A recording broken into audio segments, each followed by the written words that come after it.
Well, there's a huge fight going to happen, obviously, around here, as they've got the vision of the Scuttle Crab, so they can see absolutely everything that's going to happen here. But they need to be able to get back into the game by Icicle Cobalt. Well, the double ult here following up perfectly with the ping. Now, oh wait, look at that flash. It's brilliant here, and it's the Cataclysm dodge to the flash here by Blueberry, who escapes the Cataclysm, and they do end up getting Palmet. Hold on here, sorry to interrupt, Benji, but it seems like the combo falling here on the Seraphine is going to be completely brutal. She will die, but now it is Palmet with the flank. Beautiful EQ, the Soraka coming through to try and keep him alive, but it seems like Eddie Fishhammer is in a very tough position. The smoke coming through, and the Cataclysm, the Maskia falling on her face, and now the roam from Cat V probably just to secure the kill and get that kill and kill participation. 25 stacks of passive going for the victor, and it's going to be a 2-for-1 for the side of Kikis. Yeah, and coming through. He has no flash, so the only choice he has is to fight. He's trying to escape, running towards his victor. Now trying to get to the river. That flash coming through, but nice sidestep. Nice sidesteps here from Palmet, but it won't be enough. It doesn't seem like it will. And now it's Victor with the combo, trying to deal as much damage as the electric storm coming through, but it's not going to be enough. It's Blueberry with that Soraka heal that is going to survive and escape with his life, trading nothing for a kill here with Jarvan. And man, oh man, was that a close one. Beautiful sidestep there for the E. Leona misses everything, and it just seems like they're not going to get much in exchange. Oh, wait. Blueberry is looking for Catby here, and he's going to get the combo, the ult coming through. Now, Cavity, there's very little you can do, my friend, unless the flash away too late.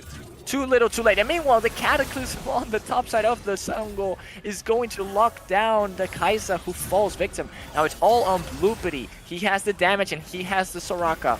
He can to prove to be very solid, but she's the one getting comboed out. The Cataclysm coming through. There is no flash for Kai'Sa, and she's gonna pay with her life. Now it's all about Ornn. Kayn looking for the flank, and he does hop on the Victor. Now Victor trying to run for his life. The exhaust coming through, and it seems like it's not gonna be enough. He's gonna die too, and now unless Ornn can get enough damage to 1v4, he's gonna have to leave for his life. Flashes away and survives. Soraka couldn't even do anything, as she could only watch as her team got melted down, and Kikis has made the impossible possible, turning things around and getting 3-for-1.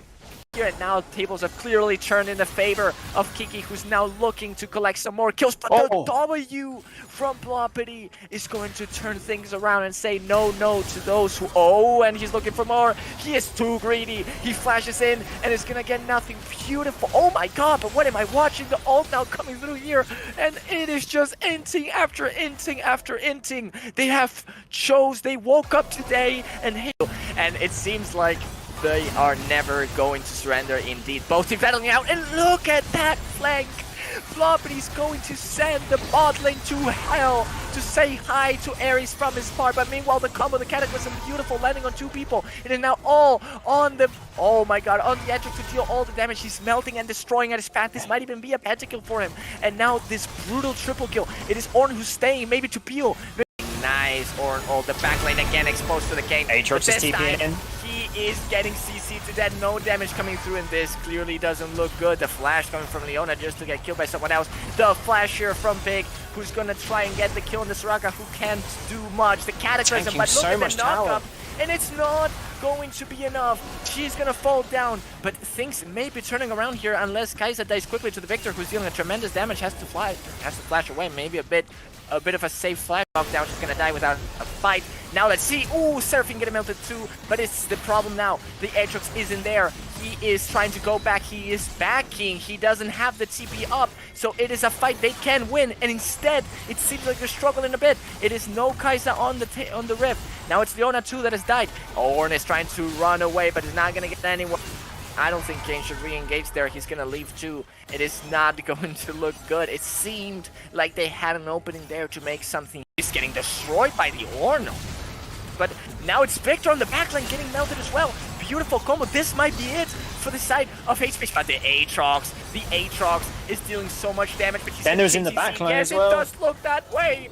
And it is incredible. I am speechless as hate speech is just turning things around. This feels like a damn table tennis match to me. The ball on one side, the ball on the seems like the fight is divided. The Cataclysm is beautiful, but the Soraka heal is going to over-mitigate that damage. And now Ornn into 4 people, and he refuses to die. Meanwhile, Leona killing a Senna 1v1, and is gonna get a double kill. Maybe if he gets this Jarvan too, he is going to leave. And oh, that E misses barely. The W, it's going to miss. And meanwhile, here in the mid lane, there's a Victor. He is being chased by a Kane, and he's going to survive. He's going to die, as we spoke before. She just simply has no counterplay to that combo, and she will fall. Now things are turning around. That Seraphine ult is going to just hit the Ornn, who just doesn't die. Beautiful Cataclysm, but there's no follow-up, and they're gonna die. The healing from Soraka is ridiculous, as the enemy team just doesn't get to damage them. They're almost full HP. The knockup's coming through, the damage coming through, and it's going to be hate speech that is turning the game around. And they probably trust each other's top laners to manage the lane. And talking about Rome, look at him. Look at this engage, but he has no mana, but the gang is coming through, that's why he's doing it. And now, speed big, even with Flash, won't save himself, so he just takes the death. And this Kevin just knows what to do. He lands another kill for the Kindred, and you might be right. You might be on the right path here. Kevin, Kindred already with one kill. Though Nara pushed that mid wave in, so Azir pushed in straight away, but Nara pushed that mid lane in, which means the Karma got down there first. And again, the duo support just can't seem to catch the flash in. Oh, the flash, but he's absolutely brilliant. The exhaust coming. He might be the one in danger now. The shuffle coming in is absolutely gorgeous, and it's going to be enough here. Landing a second kill in the Misfortune, and now Flasher from Narmer to try and stay alive. The Rift. Oh, I was the actually about to say, Poppy's got Rift Herald here, and they're going to push this. Oh, he's walking back into the ult, and Tarek just dies tragically. Oh, the Herald is not crashing yet, but now the crash did trigger, but the TP from Ornn is going to trap.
Hello everybody, welcome back to the Cobalt Wins League. Tonight's match is of course the 2nd Division semi-finals between HateSpeech.gg and SG Clarity.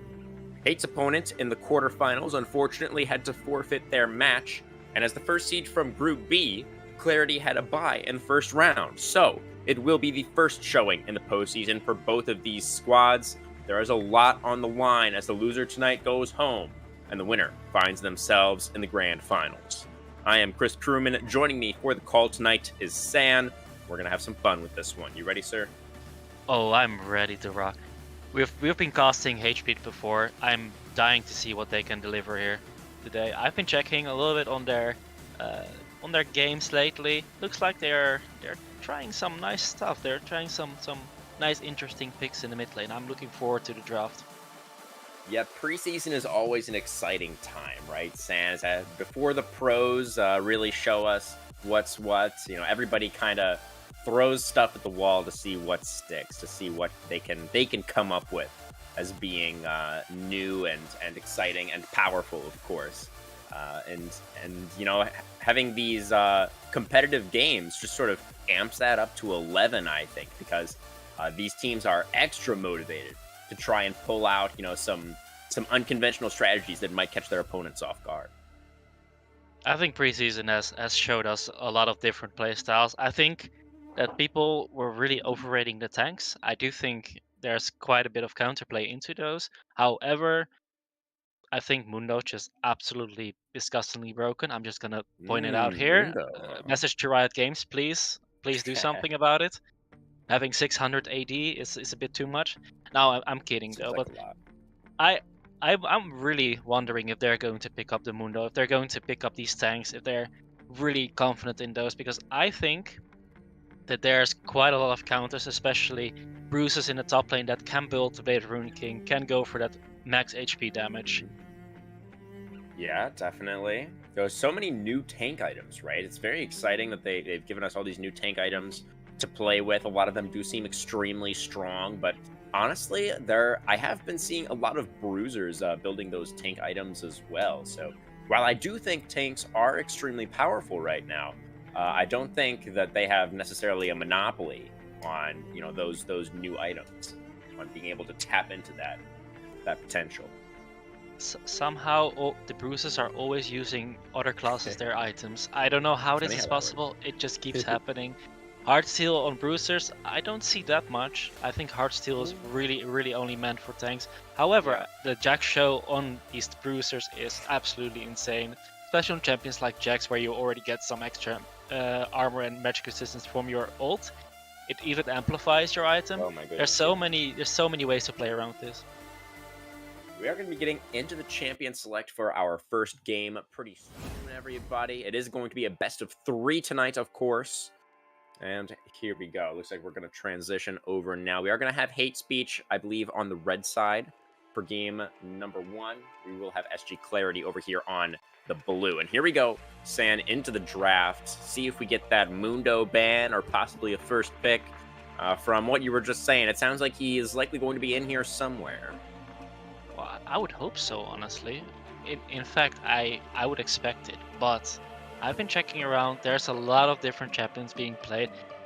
I don't really know what we're going to expect. Oh well, there goes the Mordekaiser. That is an interesting ban. Not really sure why. I think there's quite a few counter picks into Mordekaiser, but they probably don't want to first pick it, and they're scared that their top laner can't play into it. I would assume, or maybe the jungle role. There's just so much flexibility with this champ. Yeah, definitely. Mordekaiser has been seeming relatively powerful in my games. And maybe they're going to have a little bit of top or jungle focus in the bans here, potentially, to try and ban out one of these players on the side of hate speech. Just have to wait and see as we move through the bans to get a better idea of what that strategy is going to be looking like. It's Caitlyn banned away from the red side. Pretty standard red side ban there. We don't want to give it away. It's that simple. Yeah. There goes the first tank. I would expect this to be a tank Udyr ban, not the cool AD one that's been ripping apart the Rift. Yeah. I mean, I don't think the lethality Udyr should necessarily be out of the question. It has been absolutely tearing things up, as you just mentioned. So, but not this game. Not this game. He will be riding the bench for this one. And it is the marksman focus, actually, coming out from the side of hate speech, really trying to target Halal down there in the bot lane for Clarity. I think they definitely pinpointed the strong side. Looks like they really want to get rid of these AD carries that can carry the game. Karma ban, interesting. That's potentially the Karma Varus ban, meaning that Varus doesn't really have a next strong laner together. We'll see though, but I think this is towards a Varus Karma lane. Yeah. Mundo ban, there he is. Thank you. I would have been looked like a fool if they didn't do it. We were waiting for it. I was waiting for it, 100%. Well, let's see their first pick. I would assume a bot laner, since 2 ADs have already been banned. Yeah, but I think that would make some sense. They could keep counter pick. They go for the flex Sejuani. This one can go to top or jungle. Same for the Maokai. Wow, they're That's the really pick. looking for the Plex ones. Answered by the flex pick. Maokai even potentially even a little bit more flexible than something like the Sejuani. Could even go to the bot support. lane, but there's the Nami, so probably not the support tree, in fact. Unless we see some fish action in the mid lane, but I highly doubt that. That would be very fishy indeed. This smells like the Lucian pick next. I don't think they should pick the Lucian away here without the Nami counterpart. I do love Nautilus. Nautilus into Nami Lucian is amazing. You follow up the engagement of Lucian, you just hook him and just pop him. Oh, Kai'Sa Nautilus. I love this answer. Yep, they're going to go with the Varus instead. This is a really good decision.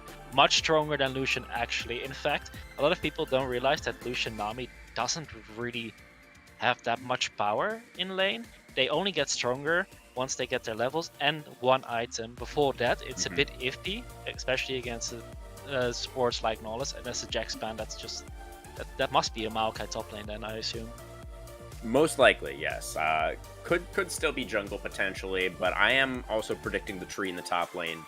And yeah, the Lucian Nami duo, well, I do think it's very strong. I think to execute it really well, to get that huge advantage in the laning phase, the execution barrier there is very, very high. Like, you have to be extremely skilled, both players with that pairing. They have to be extremely comfortable with that duo to really make it worthwhile. And I do think theirs is extremely powerful right now. So I'm right there with you. I'm loving the lock-ins that we have for bot lane. And there is the Shen going to be locked in for top side. So the Maokai will, in fact, be sent into the jungle. So they decided to ban out scaling side laners. That's exactly what Shen struggles against. This is a very smart move. I do really like this because now they banned the Ornn. I don't think they were going to pick the Ornn anyway. I think they were having the Shen on their minds all along. Let's see what they pick. Oh, Cassante. We are going to have a new champion. Yes, indeed. The Cassante, extremely tanky up there. So tank versus tank in the top lane. Shouldn't necessarily be all that exciting. Although with the new champ, it's interesting to maybe track what he's able to do up there. Syndra's going to be the last lock-in from blue side for Clarity. We're going into the mid lane. Yeah, he really lost his Syndra. He has been playing it a lot in solo queue as well. Not a really surprising pick. There's the Corki. I've seen him play Corki in Tristana. I would have loved Tristana here, but then again, you're full AD. Now this team comp on HP's side, I'm not completely convinced. I think there's some strange things going on. There's a high scaling in the mid lane. There's in the top lane, basically Shen is strong early game in lane, but against Cassante that gets nullified. Their jungler is going to get out pressured by a Sejuani. Their bot lane seems to be the only lane that's going to win early, and they're against the Kai'Sa Nautilus. So I'm not sure how this is going to go. I think I really favor SG's team comp here, but I digress. We never know what happens in these games. Well, of course, Santa does always come down to gameplay. That is what matters most, is what happens on the Rift. But I do really hear what you're saying, right? Because, I mean, it seemed like as we were moving through the draft, we were liking a lot of the responses that were coming out from hate speech. We were really happy with that bot lane duo. The Shen seemed like really good picks. They protected with bans. Like, all of these things are really good. But now, as we complete the draft, as we look at the fully fleshed out compositions, it does seem like the side of Clarity ended up with something a little bit more cohesive, right? It's very obvious what their composition wants to do. They want to dive forward. They have all of this CC. They have all of this front line and all of this damage from Kai'Sa and from Syndra. So they're looking to dive in, catch somebody, and blow them up. Pretty straightforward. But over here on the side of hate speech, I feel like it is a little bit less clear. They also have a pretty strong front line. But Shen doesn't really have anybody to jump on for any kind of aggressive plays. Like, you could hop on the Corki maybe if he has the package. That is a potential combo where you could be diving in towards the back line, but it just doesn't really seem like, if Shen and Corki are flying into the back line, Varus and Nami and Maokai aren't really going to be able to follow up that effectively, right? So it does seem a little bit weird to me. Go ahead. I think we're just having a pure comp here. I think the only thing HP wants to do is to make sure that the engage doesn't succeed. They have the Shen ult to shield whoever gets engaged on. They have a Maokai ult, Nami ult, Varus ult. There's so much utility for the hate speech to deal with these engages. The only thing I'm scared for is if they're not grouped up. If they're not grouped up, they can be picked apart really easily. So what hate speech has to do when they arrive into the mid to late game, they're going to have to look for these 5v5 fights. Maybe send Shen to a side lane so he can ult towards the team, whereas Cassante can't really join the fight as quickly. I think hate speech, they have a chance. It's just really going to be really dangerous in the early game. If they fall behind, I think they're going to have a really difficult game. Well, do you think they can do it, San? It's the second place team from Group A, HateSpeech.gg, going up against the winners of Group B, SG Clarity on the blue side. Which one of these comps do you think is going to take a game number 1? I would give it to SG Clarity. I think their comp speaks a lot more volume. I think they have a good front line. They have good damage leaders. They have engaged I think their comp has basically everything they need. However, HSpeed, Corki is one of a very loved champion of mine. I love the champion. I think this Corki, when it gets to late game, when you look at SG Clarity's comp, there's not really a lot of sustain in there. Not at all, actually. This Corki, if this poke is going to land on all these carries, they're not going to be able to heal this up. So this damage, this is going to stick. So if hate speech can make sure that this damage sticks and then look for the fight or disengage, I think they can take it. All right, well, we'll see if Clarity's dive comp is going to take the win or if Corki is going to make some late game magic happen. Don't go anywhere, guys. We'll be right back with game number 1.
Hello, everyone. Welcome to Summoner's Rift for Game 1 of the night between SG Clarity and HateSpeech.gg. Clarity on the blue, Hate Speech on the red. And Clarity, they're going for a little bit of a level 1 play here, Sam. The 5 stack up towards the top lane, see if they can catch anybody. I do love the way Gavin likes Ornn. He's not Here they playing go. Ornn though. I like how he's Halal standing. on the He's standing. Nautilus, leading the There way. we go. Perfect ward. Ward spots him out. No problems here. Look at all these saplings placed. So much vision. That's the strength of the Maokai early game. You put some saplings in it. This one is going to hit 5 people, isn't it? Oh, the value. Oh, that is the value. That is damage craft farming right there. Massive. Although I don't know if he has mana flow band or anything. I can't see the secondary tree for Maokai. He in fact does not have it. Well, maybe not that much value then. Seems like he has inspiration secondary. It's still. Oh, the flash judge line gets the flash off the Corki at level 1. Very nice from Halal. Looks for the angle. Doesn't give up on the play. You know, still wants to try and get something at level 1. Is able to get the flash off the mid laner. See if Fosmini could potentially capitalize on that, or if Hatun on the Sejuani makes to move over to the mid lane early on here. We will definitely have to track that, see if that flash cooldown ends up being impactful. It should be impactful. This lane, oh, some poke damage in the bot lane. Back to mid lane. It's just a real fist fight early game. Both lanes are looking to fight. Oh, that's a nice hook. The Varus. Yeah, not gonna mean too much. Level 1 Kaisa can't really follow up that effectively, unfortunately. You need that Prey Seeker. You need that W. If you don't have that W, your damage is so much lower. Yeah. We have Pavetu in the top lane, getting level 2 first. And yeah, Kaisa Nautilus will get pushed in by Varus Nami. I think at the early levels, that does make sense. The additional range advantage in the support position. Oh, there's Hatune into the mid lane. No flash on the Corkius. That's the first one. There we go. Yeah, there he goes. It's going to be the first blood into Sejuani's pockets. Karma was there, but just a little bit too late to save his teammates. Just seconds late there on the Maokai. Not able to get there quite in time. And Bluebity will go ahead and have to burn the teleport as well. So both summoners now off the mid laner, and that first kill going over to the jungler for Clarity. You know what the best thing about all of this is? Not a single summoner in terms of flashes have been used for this gank. Meaning, very simply, you could just revisit. I do think we have a replay here going on right now, Sam. It's you know, it's pretty straightforward. Here we go. It was really straightforward. Yeah. Walks up, ganks here. The Maokai tries to flash to get away. I think it's just you're just too late. That's actually another flash burn. I mean, this early game is looking rough, and this is exactly where SG was going to be stronger. This early game, they can accelerate the game. Mid lane, such an important part because this Corki is really a big win condition, and nice he's getting Valkyrie forward aggressive for Blue, but he does have level advantage. Yeah, get some good damage down actually onto the Syndra. But yeah, the advantages feel like they're starting to stack up a little bit here for Clarity. It is the Sejuani up a camp right now as well. Kaisa ahead by a few CS. And Cassante seems to have the advantage up here in top lane for now as well. You know, we haven't really seen too much fighting up here just yet, but he seems to be winning out in the majority of these trades. I haven't really seen the Cassante Shen matchup at all lately. I don't know who is supposed to win this. I do think Cassante should win this.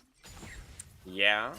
I don't really know too much about him still, to be honest. Oh, Kevin looks like he might be in trouble here. Has the taunt, tries to get away, gets knocked back, though. Pulled back in, tries to flash away now to get underneath the tower, but he just can't get the distance. Letu picks up the second of the game for Clarity. And that's where this flash is so important. Not having to use the flash mid lane means he can use it top lane for this kill. This is just, they're just outplaying them.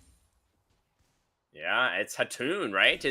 Made his presence felt in mid and top lane now. And able to capitalize on both of those ganks with kills. So the jungler really making a lot happen. Another nice scatter from Foz. Bluebity extremely low. One more spear would seal the deal. It's just an auto attack. Oh, Fozmaniac just needed the auto. Gets the kill onto the mid laner again. And now Corki is looking like he's going to be in a real tough spot. Oh, this is looking really rough for HSpeed. Hatun back into the top lane again. Kevin burned the teleport. He's going to get stunned up by the frostbite. Is Cassante able to pull him back again? Not quite. They chunk Shen down to 50%. Maokai is here now. But Karma's also a little bit damaged on the Maokai. He's not really tanky yet at all. And it's just going to be a drive-by W. I think Hatun could have gone for that, honestly. Like, the aftershock procs from the Maokai after that, he's so squishy. I think they win that 2v2. I'm a bit surprised he backed off. Maybe he was scared for the mid laner, but yeah, I don't know. That was weird. Yeah, I mean, Cassante wasn't really in a great position to follow up. I think he could have gone for it. I wouldn't have hated that, but decided not to, ultimately.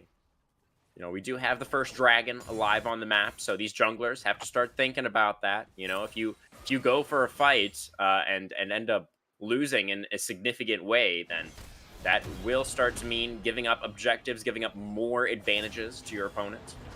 HP's bot lane is resetting right now. I think this is their first reset. Well, yeah, well, SG's bot lane already reset. This should be a free dragon for them. Yeah, we do see some pings coming down from Clarity. As Kevin, not level 6 yet on the Shen. I'm sure he'll have it soon, but... Oh, there he goes. Actually, just ticked over to 6. Bloopity going in with the Valkyrie. Getting a little bit of damage down, but has to be careful, really. I think he's going to have to start respecting the Syndra a little bit more, especially since Phosmaniac has his own ultimate ability available now. And, of course, that kill under his belt already. I think it's better if he just keeps his Valkyrie for moments like these. Called it. I called it, San. Well, yeah, I mean... Oh, hook lands. Fish Sama in trouble. Stand United comes out. One more auto. Can't quite get it. Alvance Pro will push the enemy marksman back and get the ultimate out of the top laner. And things are really, really going off the rails now for Hate Speech. You might think this was a good play from Shen to ult here, so Varus lived. But look at his top lane. How many waves is he going to lose for this? Yeah, he was already behind Cassante by at least one wave, and now it is going to get much, much worse. And the tower is going to take some damage as well. Yep, exactly right there. Yeah, Maokai's in the area towards this bot side.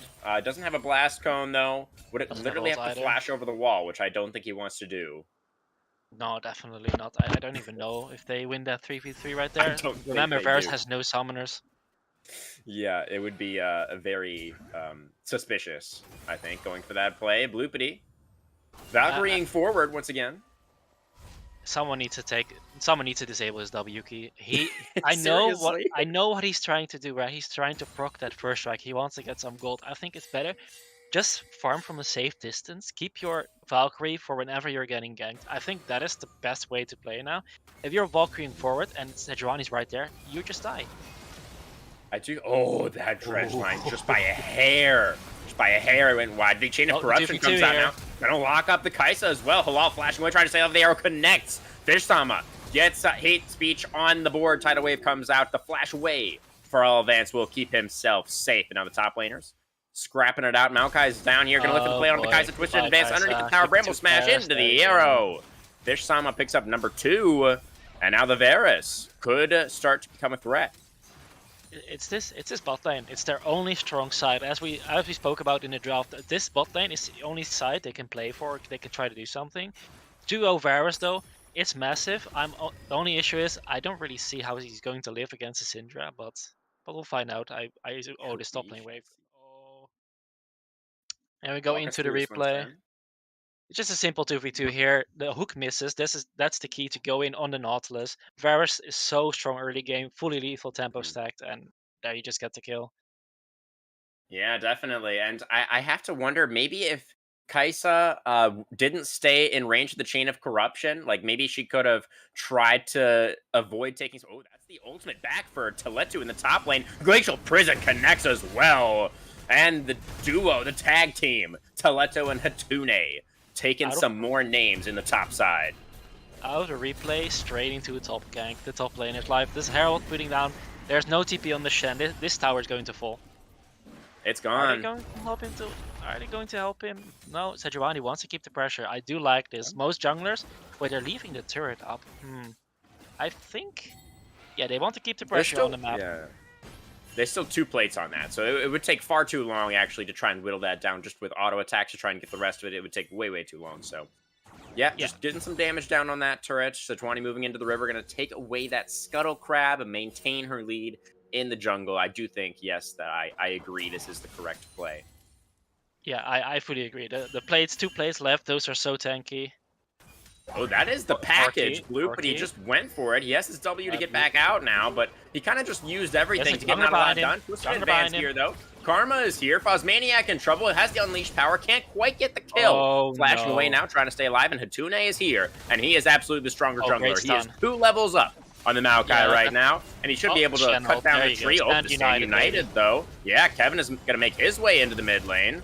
Sejuani running out of HP now, flashing forward, does manage to get the kill bot lane. onto the Maokai. They're fighting bot lane. Is It's going to be able to Fiesta. finish off. It's actually the Ignite that Nami's able to take the kill, and then Halal dredge line forward, but there's nothing he can do. That's the flash and Bloopity. Oh, he missed the frost bomb. That was a little bit embarrassing for Bloopity. I'd say we should get a replay of that one, but I don't know if we should really do it. I think for his own sake, don't replay that. Maybe we. I only saw the flash. I heard the noise, and I saw him dead. I'm like, oh boy. Ooh, nice cancel on that bond. Yeah, nice interrupt for sure. Cassante can do that apparently. I guess he can. Yeah.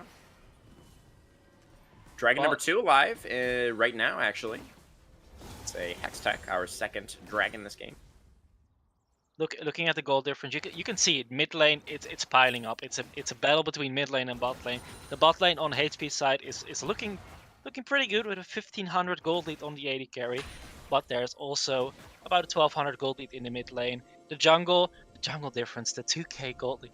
And the top lane, there's so much more gold on the entire top side of SG. It's just their bot side. It's just their bot side that needs to step up.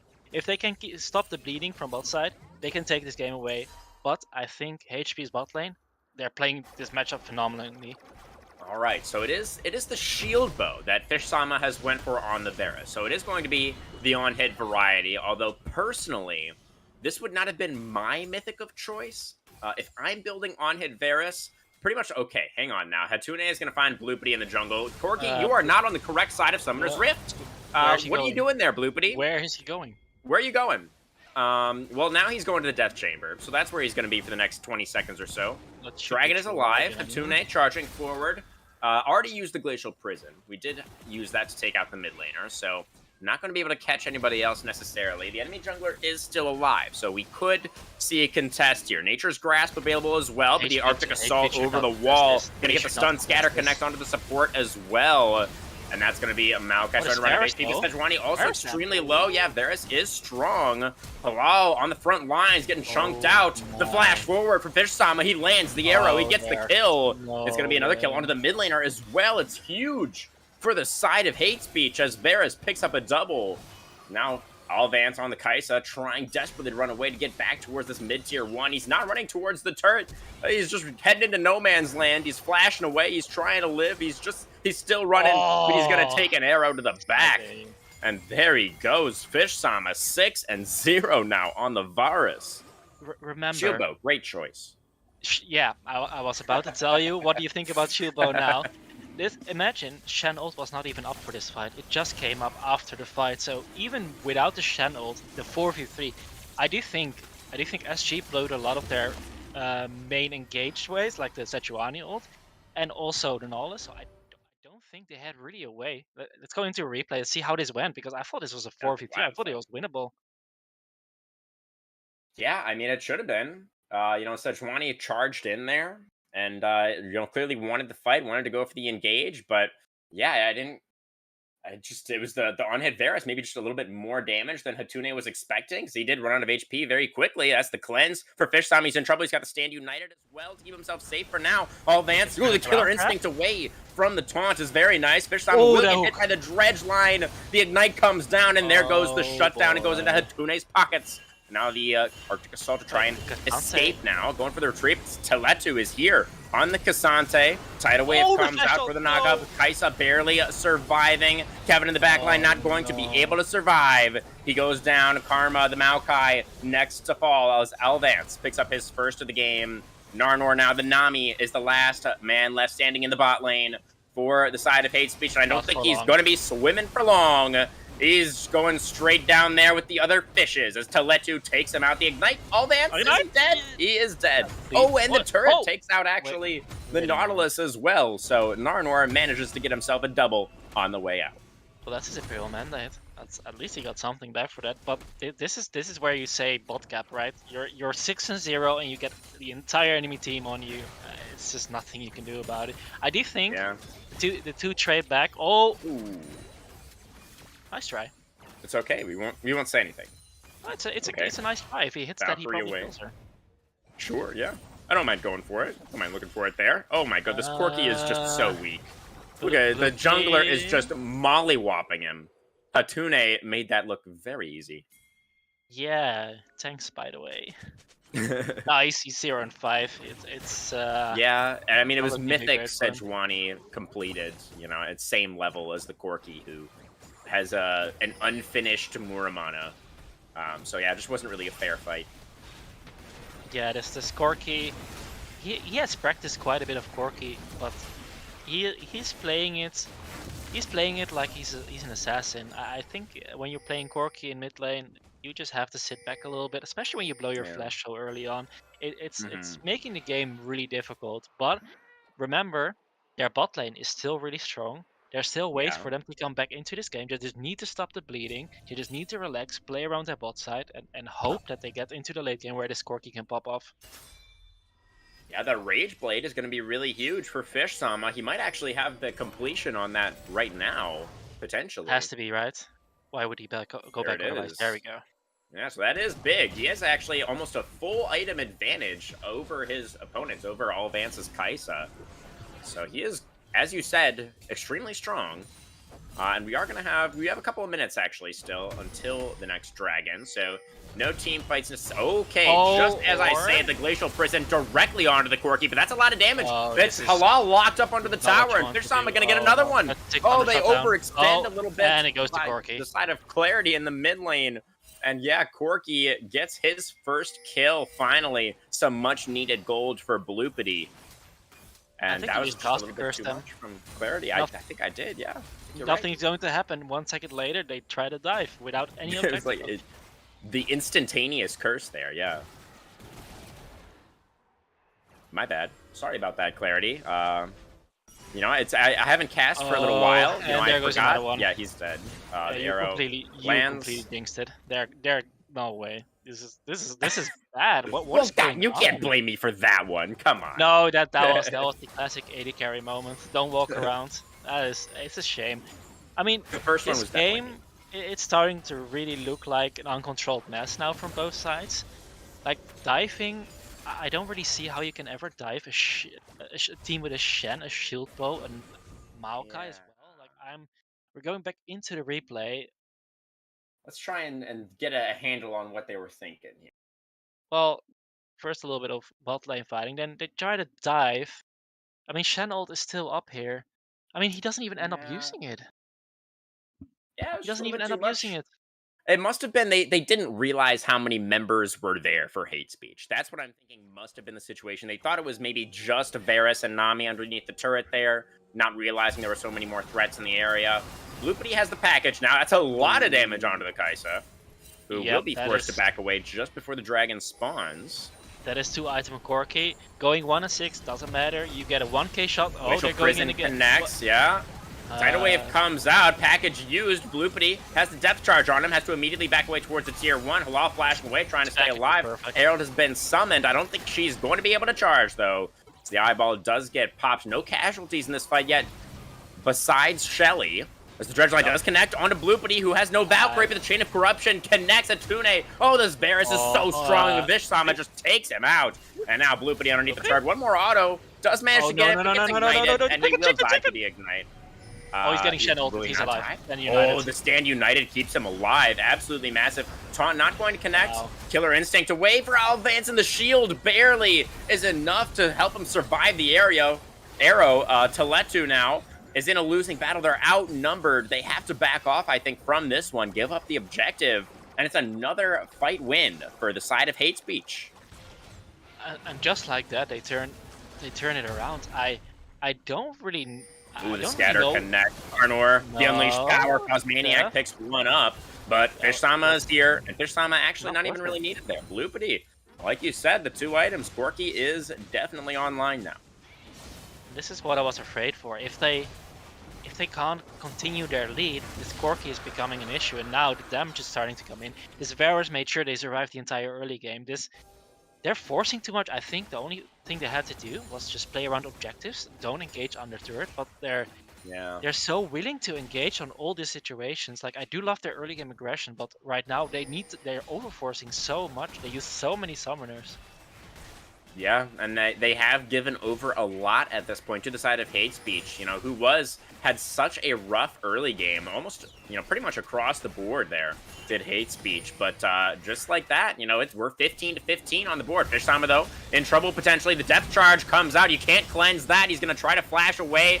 One more auto from Kaisa, but she can't get in there. The Dredge line will pull back Narnor, who goes down to Kaisa. So 1 kill picked up, and flash off of the Varus is big. No stand United. Ready means death to the fish. Loopity into the mid lane. Wants to look for all Vans here. Only needs one more rocket. Can't find it there. Another dodge. The Foss Bomb, though, will find its mark. Bloopity, though, already used the Valkyrie, but Hatune is extremely low. Tries to lock him up underneath the turret. The one turret shot is not enough to let to, though. Should be able to get it. It will be Cosmaniac, actually, who comes in, picks up the shutdown. Can you explain to me what is going? I am so low. I think Fish Sama just died in top side as well. Yeah. Oh my, I think he is does appear to be dead. Yes. Yeah, he off screen. I don't know what's going on. This game is it's just 35 kills in 22 minutes. I don't know what's going on. There he is. Look at the scopes on the floor there. Well, I can't really tell what's gonna happen next. I thought it was gonna be controlled. I think both teams just want the fist fight now. Yeah. Look at the score difference though. The difference is in mid lane. It's just gone. It's only 200 gold now. True. Yeah. So Corki has his money now. The difference in the top and jungle positions is still there, but all that Shen and Maokai really need to do is frontline, right? Like, they don't really need gold. They have their mythics completed. All they need to do is buy a little bit of time for Corki and Varus to do the damage. That's really their only job. Chain of Corruption does connect. Cleanse comes out. Killer Instinct as well, but the Tidal Wave going to get the double knock up. Bubble goes wide there. Bad. That surely would have been the kill. Narnor is still trying to retreat. Kevin with the Stand United gets locked up by the Glacial Prison. Now Varus in trouble, gets pulled back by the Cassante, gets taken out. That is a huge pick at the start of this fight. 2 picked up now for Clarity. As Teletu with a big play in the mid lane finds another buddy. Another person gets the pullback on the Corki. Couple of turret shots coming in, though, onto the Cassante, but it's Bosmaniac coming in with the scatter. Picks himself up, a couple more kills, and, oh, man, just when it looked like they'd thrown it all away, Clarity comes back. They get themselves the 5-0. That was just all top lane. That was all Teletu, really. He went in. I think he was fighting 3 people on his own the entire fight, and his team could just follow up. It started to look so good, and then just turns down to ashes again. That's a free Baron for SG. Now they're really in the driver's seat to finish off the game. Oh yes, that gold lead is going to once again extend to a very comfortable margin for SG Clarity. And Cassante seems pretty good. Either Cassante is really good, or nobody knows how to play against him. Or maybe both of those things. Yeah. Well, let's go first to the replay. So the engage already happened. Where is the Corki? Corki's TPing behind there. Look, Corki TP'd away. Then he's trying to fight the Cassante here. I don't really think you want to... I think you just want to run here, because the Cassante with the ghost, you can see he keeps fighting people. He doesn't care. He doesn't die. Then, Fosmaniac just comes in, cleans up 2 kills there. It's just a great fight overall. Great splitting. Good use of the tank in front. I think they just played this fight fantastically. Yeah, definitely. We've seen these fights go either way, right? But that one was definitely all clarity. And now Hate Speech wants to look for a fight of their own. 40 seconds on our second Cloud Dragon. They're trying to stack a bush here. I don't know if anybody's going to take the bait. We got the mid laners in bot lane right now. Just trying to fight for that wave. Wait a second. Foss is going for a sneaky attempt on the mid. Yes, that's the teleport into the mid lane for Phosmaniac. Level 16 on the Syndra. He's what 4 levels up on Shen right now. Narnor is going to push back Hatune as the Nature's Grasp comes out. Gets a lot of roots, but nothing else going to happen. Oh, here comes a huge pack. Oh, that's so massive. Everyone is caught in there. A lot of damage. There's a lot of CC. It's Varus over the wall in a very nice position. Fish-sama able to fire from relative safety over there, but needs to move around now. Kevin likes Ornn chasing Phosmaniac and get locked up by Hatune, who is trying to lock up the Shen now, and Kevin cannot get away. Oh, it's just led to 1v2 on the other side of the fight. Gets a double kill by himself. Dashing forward now, Hatune will get a little bit of a slow onto the Nami, and she is fish food. It is another fight win for Clarity as they pick up the 4-for-1, and it will be the Dragon on top. No.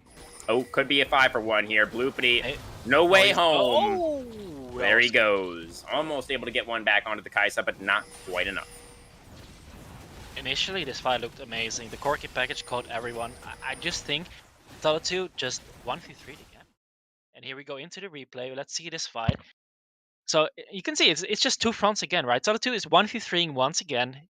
They can't kill him. He's just killing everyone here. Look at this. Yeah. You can skip the rest of the fight. It's just the top laner that's making all of this happen. It's just great play from him. Yeah, he is really taking over this game. There's no doubt about it. You know, the last 2 fights have been pretty much all Tele2 on the K'Sante. You know, he's incredibly tanky. Look at that build, actually. Joksho, Stoneplate, Force of Nature. It looks like it's going to be either Randuin's or Frozen Heart, 4th item. He's actually unkillable. That's crazy. 6-0 and 8. He's not going to die. He's not going to die. Corki is pure burst damage. He has a magic resistance build, and his Varus, there's no Blade of Rune King in his build. I don't really see him kill. I don't know how they're going to deal with this. Yeah. Oh, he's about to be 3 items ahead of Shen. That's crazy. Wasn't I casting with you last time when I told you about the Shen curse? I don't know if it was you, but I talked about the Shen curse before, where your laning is pretty fine, but you started helping everywhere. Your wave clears is horrendous, and you just start falling behind so far in the mid game. It's a Shen curse. If you pick Shen, you're going to be 4k behind in gold at 20 minutes. It just happens every game. If you can't make this pick happen in the early to mid game, you're basically a -1 top laner. Oh, that was a nice scatter on a fish. Sama gets him to 50%. I thought, Narnor, yeah, it was just 1 dark spear on the Nami. It seems like the side of Hate Speech is pressured to start a fight here. They will be able to pick up the support, but here's K'Sante. And since K'Sante is here, this is no longer a fight that you can win. He's going to be diving forward. He gets the knockback. Kevin taunts away. Oh, that's a very nice bubble. Gets a triple bubble under the tower. But look at that. That arrow from Fish-sama does nothing to the tanks. The rocket does get Kai'Sa down very low, but the tanks are they're just going to keep coming. It's 2 inhibitors down now for the side of HateSpeech.gg, and it's going to be the side of SG Clarity comfortably falling back. We have a Baron in 90 seconds that I imagine will likely be their next target. I think they're just going to use the Baron to try and end this game. They have a great siege with the Syndra. I don't really see a good wave clear on the side of Hate Speech. Corki and Varus, they can clear waves, but Baron minions make it a little bit difficult, especially with the range on the Syndra. The Syndra is going to be protecting these minions, trying to get Saturday Week onto the enemy team. I don't really see how this game can go on for Hate Speech. I don't see the angle. I just don't see it. Yeah, it's feeling pretty impossible. I mean, Corki does have his scaling, right? And on-hit Varus, honestly, doesn't scale badly either. But, I mean, we've said it a million times at this point, right? Like, these tanks are just too tanky. They're just too tanky, man. Specifically, the top lane tank, the K'Sante. As the Glacial Prison is going to go wide, but the Depth Charge will not go wide, because that's literally impossible. And the Stand United is going to get wasted there as well. The Nature's Grasp does lock down the support. Halal will flash away, trying to stay alive. Got the teleport into the mid lane for Kevin. But Kevin just teleported potentially into his own death. The Dredge Line will not connect, though.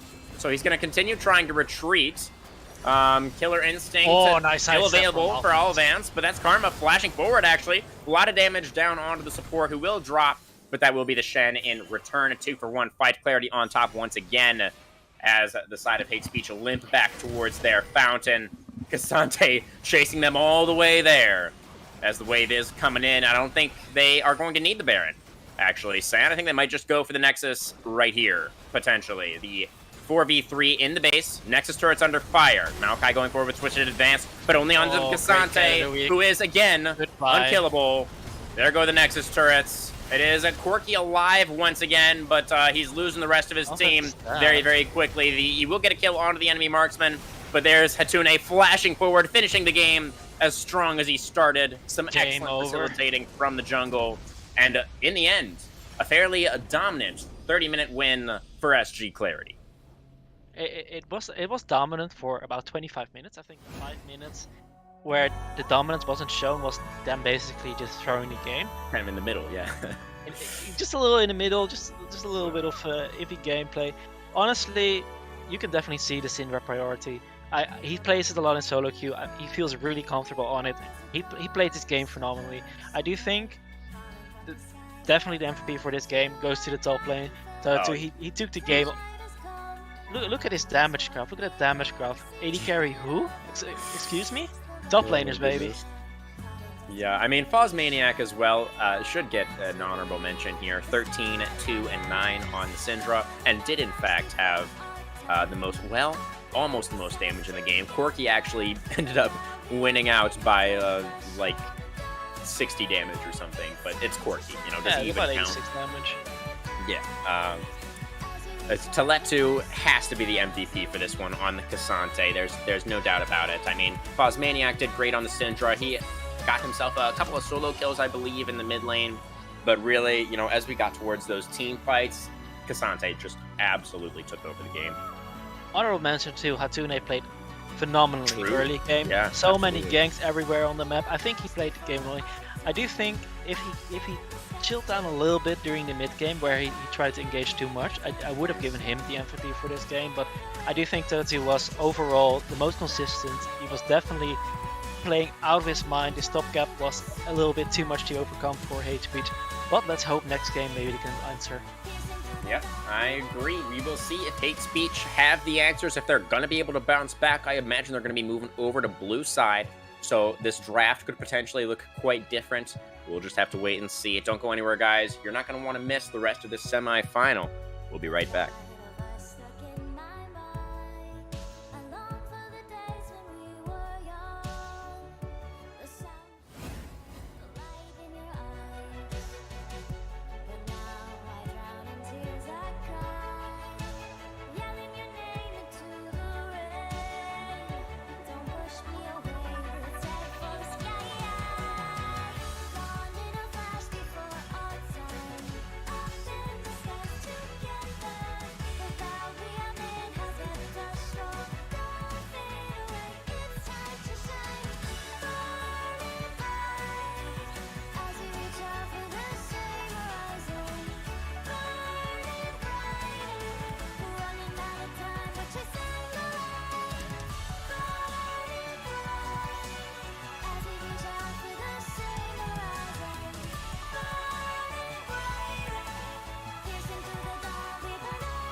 right, ladies and gentlemen, and everybody else, welcome back to the CWL. We are getting ready to get underway with our Game 2 draft. The teams have indeed swapped sides, as Hate Speech will be taking up positions on blue this time around, and of course SG Clarity will now be on the red side.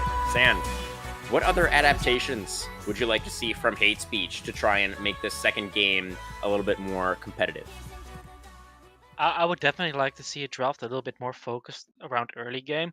I think that their bot lane was definitely playing well. I think if they have one leverage more on one lane, like either top, jungle, or mid lane, I think this game could have gone a longer way.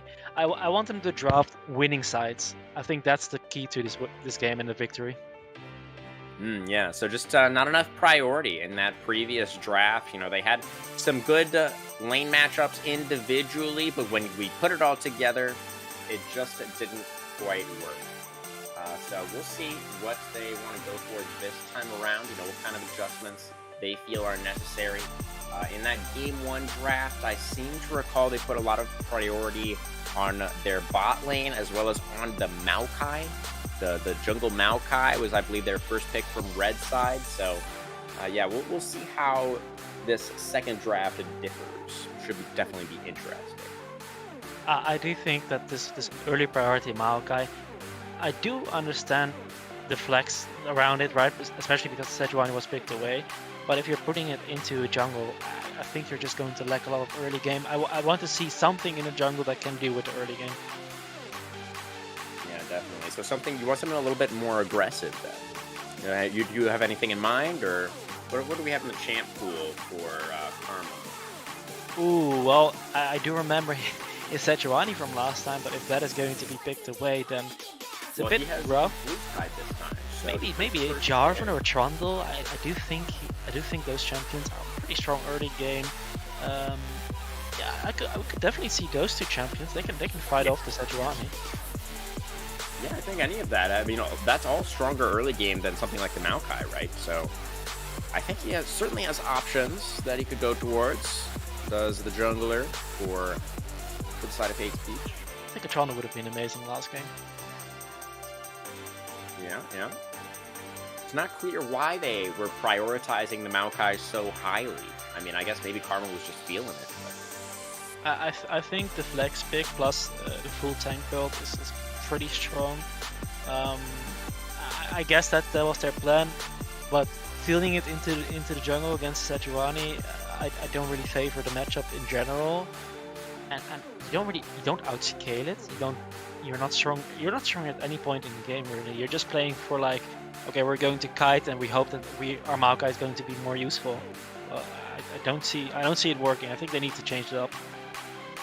Yeah, the Sejuani was definitely a problem. The Cassante obviously was also a massive problem. Even the Syndra was a problem. Speech. Yes, indeed, she was.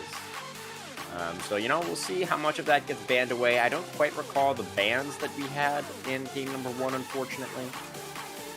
But, you know, we'll see how much of that does get removed in the sort of initial part of the draft here. It looks like we do have a little bit of a delay, guys, so some of the players are not quite ready, so that is the reason why we are not able to get started with the draft just yet. So, you know, just have to enjoy our talking for a little bit longer. I know that's what everybody's here for, is to listen to me and San talk about stuff. And who's here for the game anyway? You're right? welcome, really. No, I do remember the bans though. I think the Caitlyn Vayne were banned. I remember on the focus on bot lane. I mean, this focus worked pretty well, right? They banned away the Caitlyn and the Varus, and that was from or the Caitlyn and the Hate Vayne. Speech. We're going with the ADC bans, I believe. Yeah, they were going to the AD carry bans. They put their own AD carry on Varus. Yeah. And they just stomped the bot lane. So I do think they definitely had a good idea in draft by attacking this.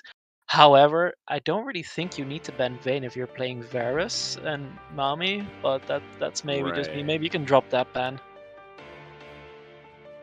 Yeah, I mean, I think the Vayne is probably a comfort pick for all events. Yeah, the Vayne was his most played last season, the marksman player for Clarity. He had 171 games on the champion with a 61% win rate. So that is why they banned the Vayne. So while I do agree with you that Varus is a good matchup into it, That would be the reason, which I do understand.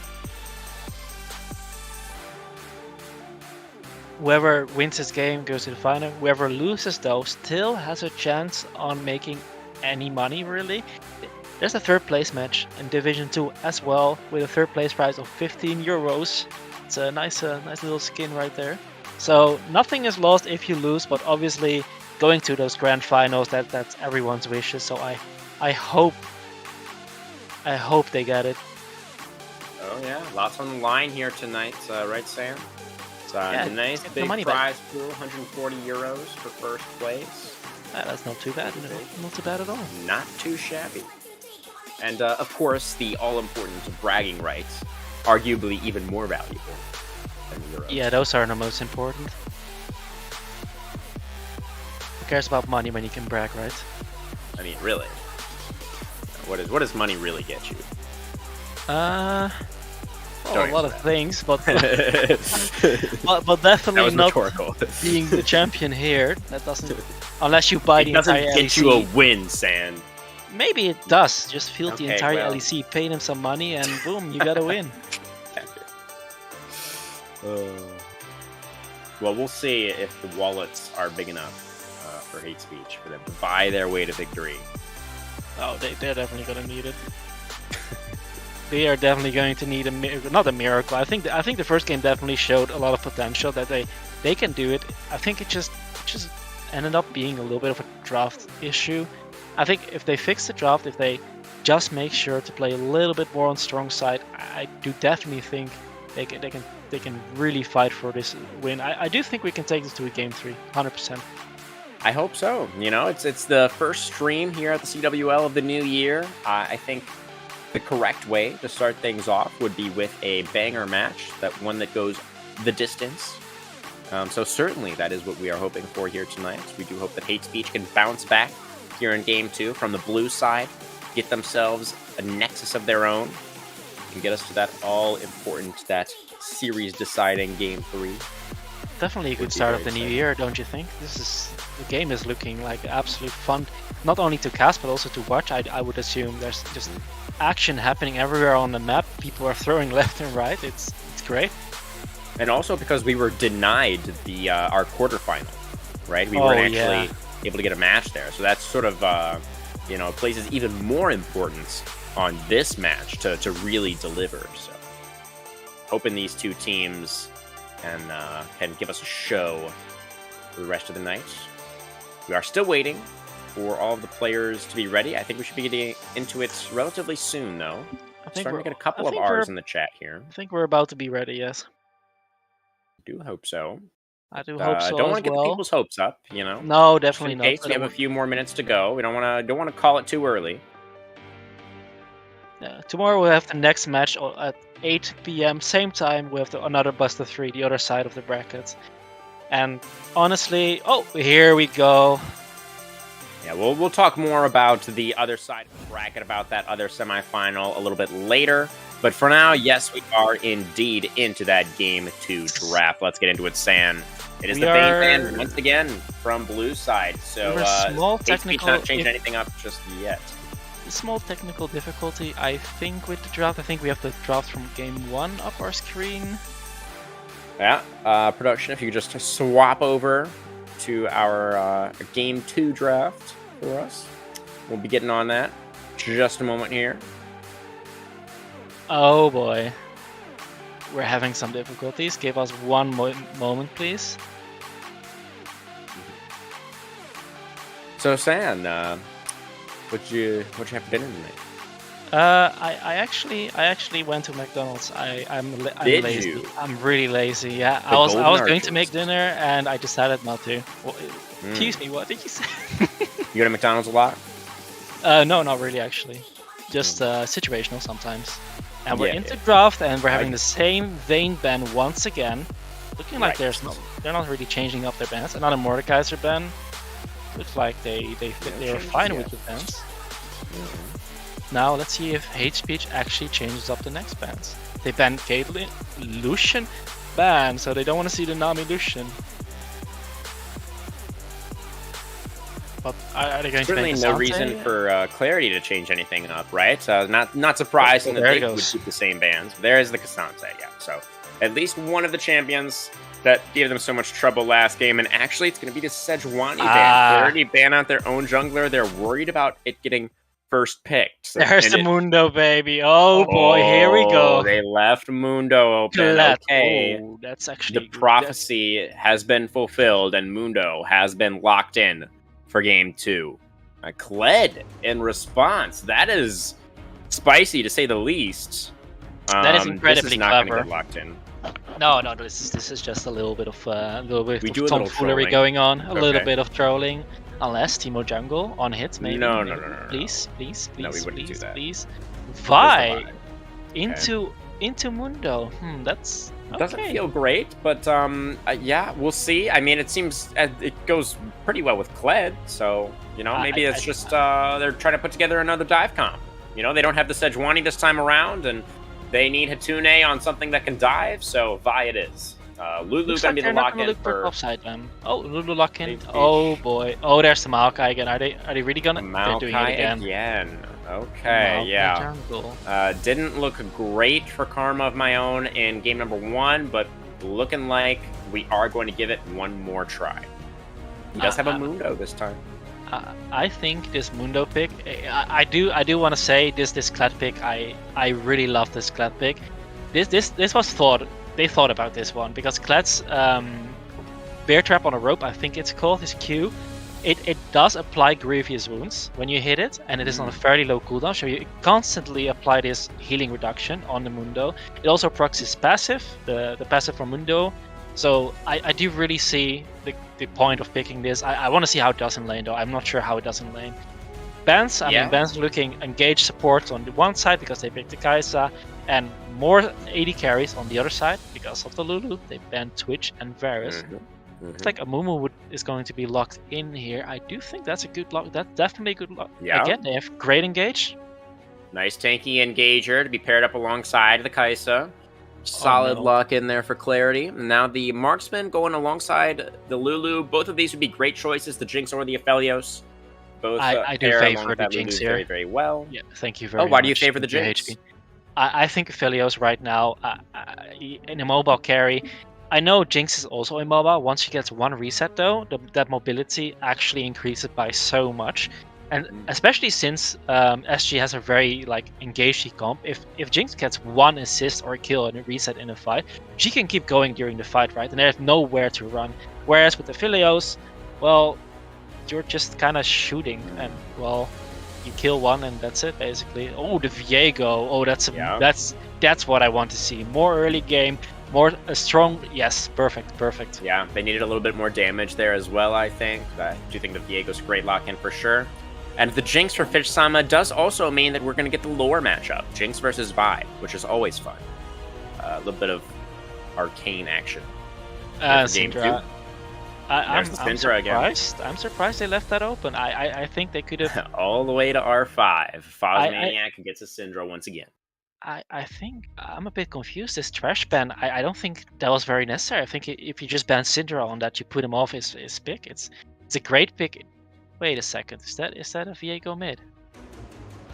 That is indeed a Viego mid. That is a Viego mid. It is actually a special of mine, but I only played into Yasuo. I'm not sure about Syndra.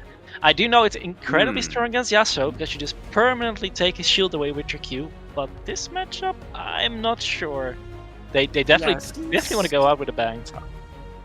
Yeah. Maokai is not like a super strong ganker. Like Viego theoretically has a little bit of setup with the stun, but yeah, I'm a little bit perplexed by the Viego mid, I must say. We'll just have to wait and see how that all goes. And yeah, I do kind of agree, honestly, with your lamentation of the Thresh ban. You weren't actually able to deny Halal from being able to pick up a tanky support, right? Like you banned 2 of them, but there's a lot more than 2 tanky supports. Like you can't ban all of them. So taking Phosmaniac off of the pick that he did so well on in the previous game, I think probably would have absolutely been more valuable. But now what they decided to go for, and we do have, a pretty strong composition here on the side of Hate Speech. The big old asterisk next to Viego there, because we just don't really know what to expect from that Viego mid lane. I can tell you, it definitely doesn't do too well into Syndra. However, Viego does have a little bit of sustain inbuilt, so he doesn't get poked out of lane that quickly. I'm just perplexed. You were talking about the tanky support. I was more thinking about the engaging support, right? Nautilus Threat, they definitely can engage. I think if you want to get rid of all engaging supports, you just ban Amumu instead of the trash. Like Amumu is way more notorious for being this engage support. So there's still Leona too. There's Leona as well. Engage there's support so much there. I think if you ban the Nautilus, you're fine. You can just let him go into the Amumu, the Leona, or trash, whatever. And getting rid of the Syndra, you're just fine. I do think they could have done a little better. However, if I look at the HP's side, I think their bot lane is pretty strong. I don't know if they win this 2v2. I think this 2v2 is very contested. I definitely think the mid lane, Foss will have the prio over Bloopity. Top lane, honestly, I think the Kled wins early game. So I'm just a little bit afraid of the early game for Hate Speed. It's again looking like not many lanes to play around. Maybe only bot lane, because obviously with the Amumu you're looking to engage. Maybe there's the 3v3 angle there, but I think with the Vi against the Maokai, I think SG just wins the 3v3 in general. Yeah, I mean, you were calling for some more lane priority and some more early game to come out from HateSpeech.gg in draft, right? And it doesn't really feel like they were able to accomplish that, unfortunately. They do have, again, sort of the same thing that we were saying last game. Their composition, as we were watching them, fill it out here, it was making sense to us, maybe all the way up until the Viego mid pick. It's a composition that, we can wrap our heads around, like, yeah, this seems good. But then when you compare it to what we have on the other side of the rift and we look at the whole picture, it seems like it might struggle a little bit. So does that mean you're predicting clarity once again here for game 2, Sam? I wish I could say otherwise, because I want to see 3 games. Right. But I have to go with my senses. I think SG, again, their draft is looking great. It's just very clear what they want to do, right? Yeah. They want to engage. They have a Kled ult, a Vi ult, they have a Amumu ult. Everything is there. They want to go in. We'll see if they're going to be able to make it the 2-0 on the night, or if Hate Speech is going to be able to fight back and give us that game 3. We'll be on to the Rift in just a minute. See you soon.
All right, everyone, welcome back to the Rift for game number 2. We have, as we mentioned before, swapped sides.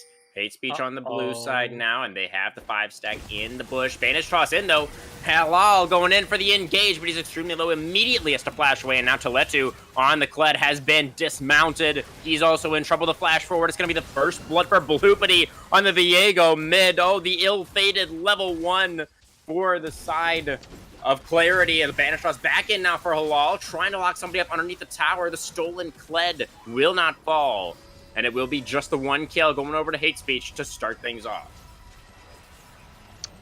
Well, this is why you bring a sweeper with you when you do these kind of plays. You sweep the bush that you're about to walk in. You can see everyone there instead of blind going in. Oh, it's a replay. I mean, there's not really much to say.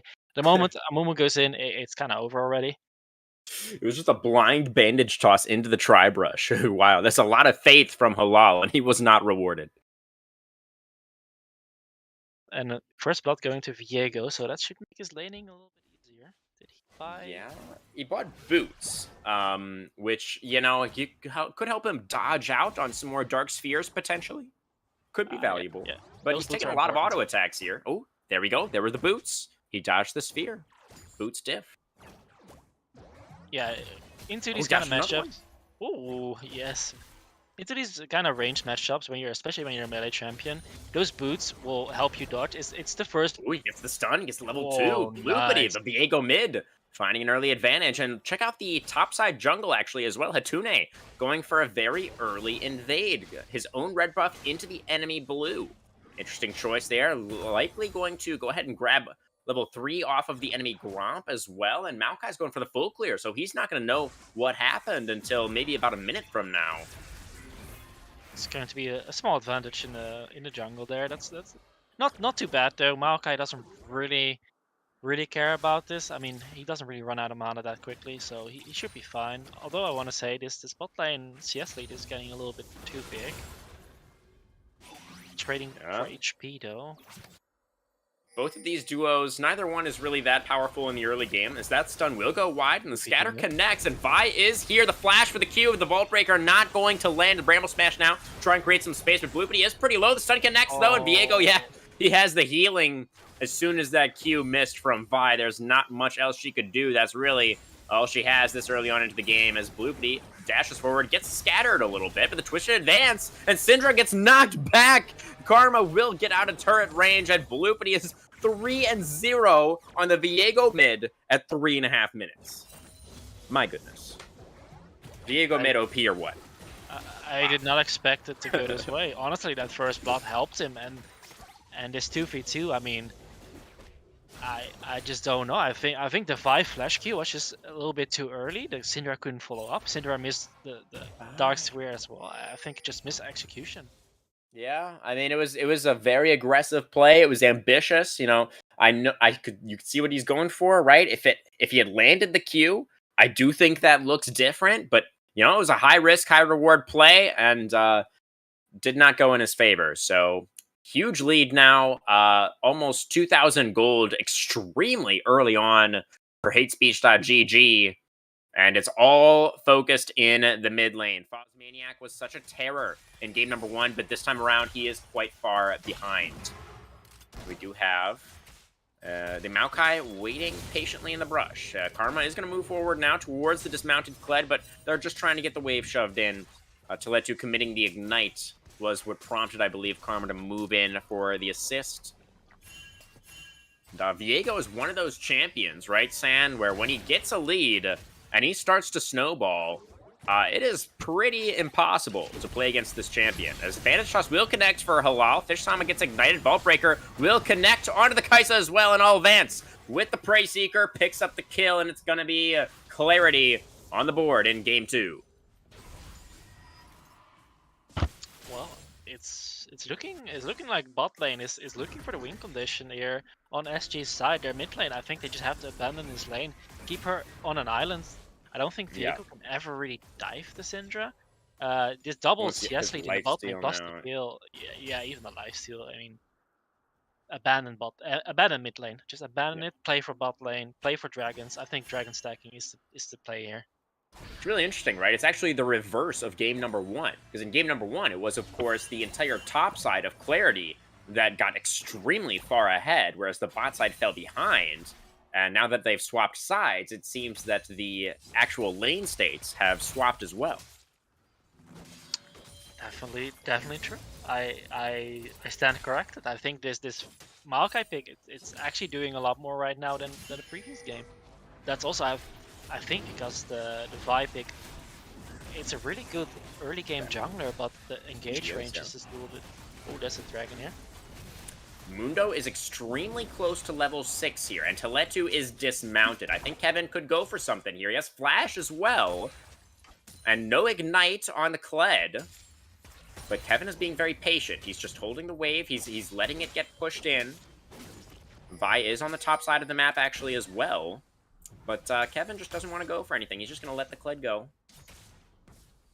Dragon over to Hate Speech, which I think is odd considering how strong their bot lane is. I think they should have played for that. Agree. Yeah, maybe it was just the timing on a reset or something when Alvance was back in base, then Karma saw an opportunity to go for the objective. Not really too sure how that ended up working out. Okay, Vault Breaker. Oh, shorted a little bit there. Just would have got the Mundo passive anyways. As Bandage Toss connects, Halal going in. Exhaust comes down onto the Kaisa. Will force to disengage. Another Bandage Toss onto Nor, but only onto the support here. And Fish Sama is free firing, just shooting off all of these rockets. Getting a lot of damage out. The Zap will not connect. Halal will find another Bandage Toss and no exhaust left. And Fish Sama flashing away, not going to matter. Halal biding his time. And they will get the kill onto the marksman in the end. And now Nor has nobody left to help him. Gonna get taken out as well, and the Ignite will claim the kill, so it's gonna be a double for the Amumu support. Yeah, this Amumu support just taking over the lane. Like I said, if you just like have the trash here, I don't think anything like that can happen. But I guess. Well, yeah, it was he just landed all the bandage tosses, right? Halal just hit all of them, and yeah, that was pretty much it. This Fish Sama, you know, was playing that really well at first, doing all that damage while they were trying to focus down his support, but then sticking around a little bit too far forward, a little bit too long, like in the minion wave there, set himself up to get hit by another Bandage Toss, and that was pretty much it. Vi is onto the Rift Herald right now. It has just spawned. She's going straight towards it. Maokai in the area, though. Could spot out that opposing jungler and will do so. So the jungler is going fighting over the objective, and Viego is here. Yeah, Vi is desperately trying to get the objective. I think she was able to get it, but she can't get the eyeball. So the eyeball will likely expire. There's no way. Maybe Teletu? No, he's actually just going to get collapsed on here. He was distracted in the 1v1 against the enemy top laner. He wasn't paying attention to what was happening in the river. He gets collapsed on and gets taken out. HateSpeech.gg continuing to build some more advantages towards the top side of the map. Yeah, I just don't really think this. I'm just confused again. Like both games, I'm confused. This time, I'm even more confused. You play for Herald with a strong bot side, but you don't play for Dragon. I don't really know what their plan is for this game. Like, Ooh, are a they stun just... connects. Yep. Okay. Yeah. Viego is really fed. He's just really fed. That's it. That's all you need to know, guys. Viego's fed. Game's over. Yeah, Bork enjoying. Yep. Goodbye. Shut time as well. Oh my god. That's Viego. That's what he does. Yeah. Maniac gonna take a couple turret shots here. I think the zap did go wide.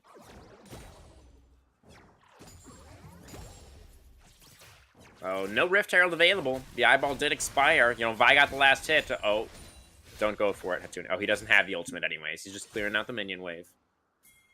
But yeah, nobody can fight Viego anymore. He should honestly just be left to his own devices to take whatever he wants. And then when he shows up, then everybody should probably run away. Okay, that's a flash in. They get the Vault Breaker. Oh, I take it all back. It's a huge play, but the Lulu is here with the Wild Growth. Bloopity limping away. One more auto attack would seal the deal, but they can't quite get in range for it. And Narnor will valiantly sacrifice himself to keep the huge shutdown on his mid laner. Some exquisite support play coming out there from the hate speech support, and Viego will be able to make his way out to safety. I mean, Nardo just played that so perfectly, keeping his Absolutely mid laner alive, giving his life. I mean, that's the support you want, really. Some great supporting there from Narnor. We do have the next dragon alive in 45 seconds or so. Karma. Oh, that's a great knockback onto the turret, and Fish Sama gets the kill with the Death Rocket. Hate Speech doing so well here in this second game. Teletu keeping the pressure up in the top lane, though. Kled is trying to keep the pressure on. Maniac, we've got him pushing in the mid lane as well, but Viego's not going to be kept down for long.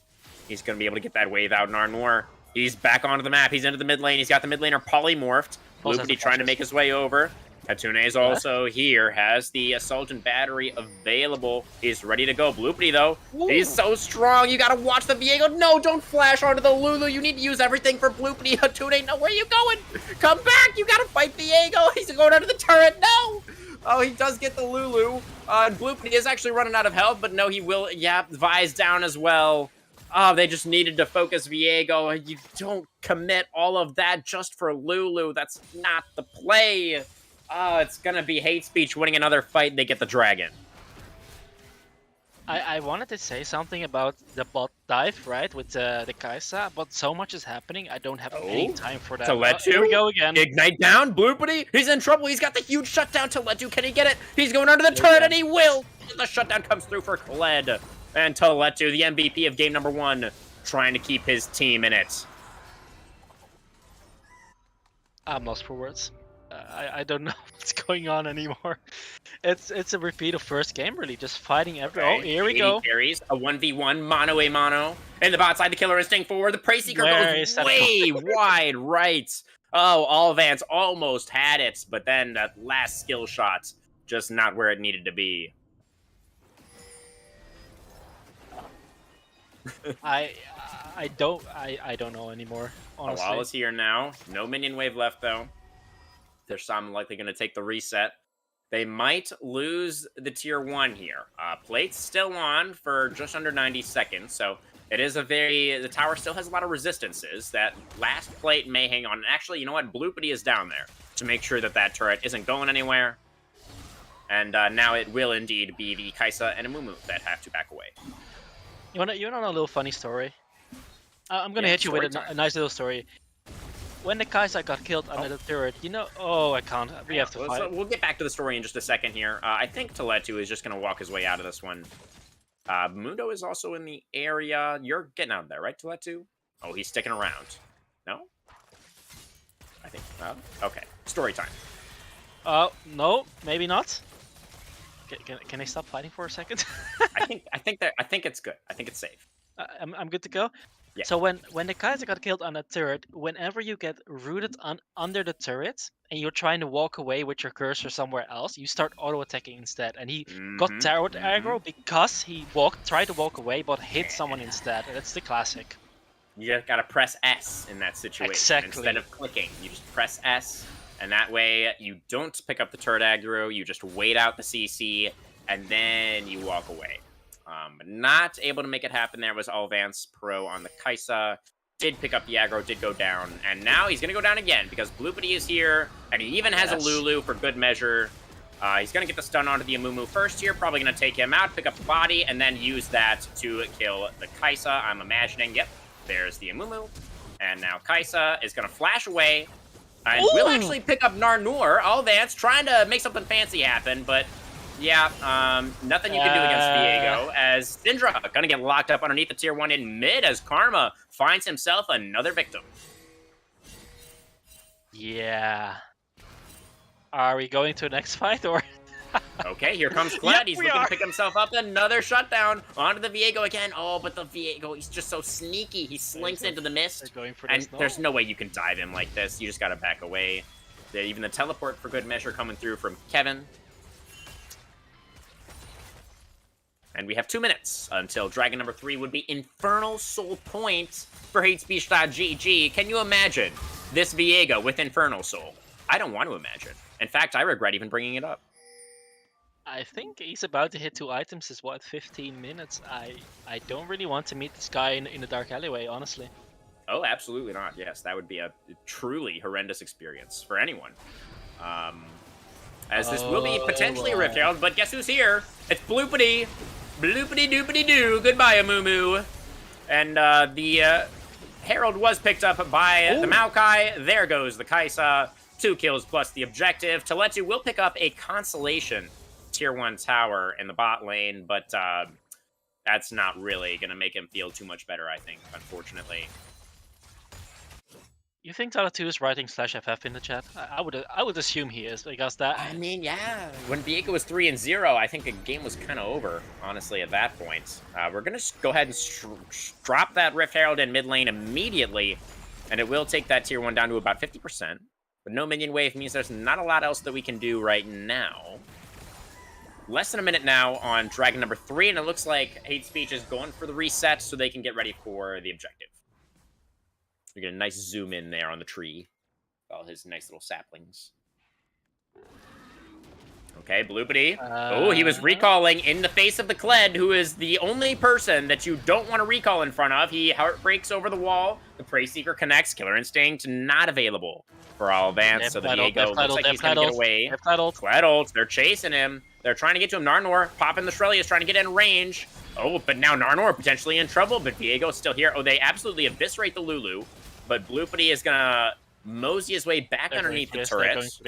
Ring around the turret here. Yeah, they're going to keep chasing him. Teletu flashing forward. Can't land the bear trap, though. And the Viego, he's going to get the stun onto Alvance. Oh, I think he one-shots Kaisa here. No, the Heartbreaker, it wasn't available. He used it to try and run away earlier, and they do get the shutdown onto the Viego once again with Dragon on the map. The Flash Vault Breaker going to connect this time around, and the Assault Battery comes out as well. Nicely done there from Atune, getting himself a little bit of redemption in the bot side. River and perhaps Clarity are still in this one after all. Kevin, underneath the top tier 1, they're going to try and focus down the turret first. I do think this is correct, but Kevin is fighting back very nicely here. Gets Kled dismounted, but now the Curse of the Sad Mummy comes out. Kled charging forward, but Narnor is here. Can the support make the difference once again? Halal on the Amumu trying to do some peeling, but all of these members of Hate Speech have come through. They brought the numbers that were needed to this party, and they are going to pick up 2 kills in the top lane, both of them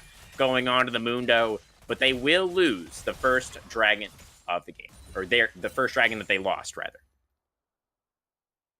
Yeah, I'm not really sure why they would go for such an aggressive... Kaisa. Oh, here we go again.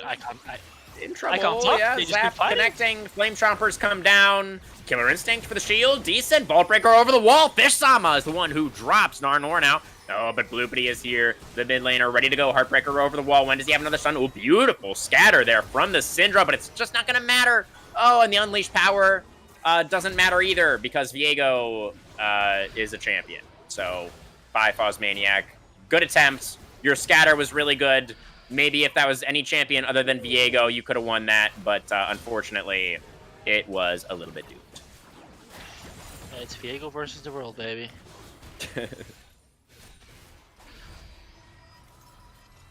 Yeah, I mean it's a bloopity.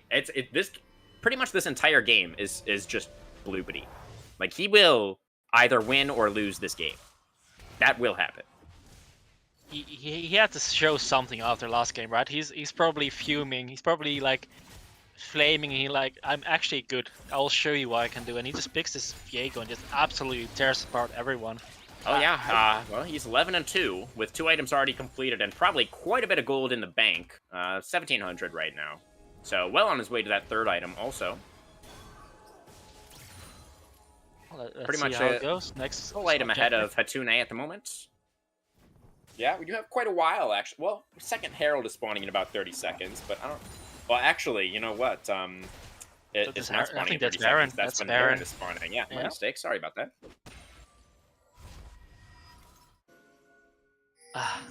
We got some time to catch our breath. Yeah. It's, you know, I do like the Vi builds. You know, the build is good, and Hatune... did get the nice play around the dragon just a little while ago, so you know, the Vi play is turning around, but it's just all up to Viego. I mean, that's really everything in this game always comes back to Viego. Like if Viego is there, he should be able to win the fight. You know, notwithstanding extraordinary circumstances.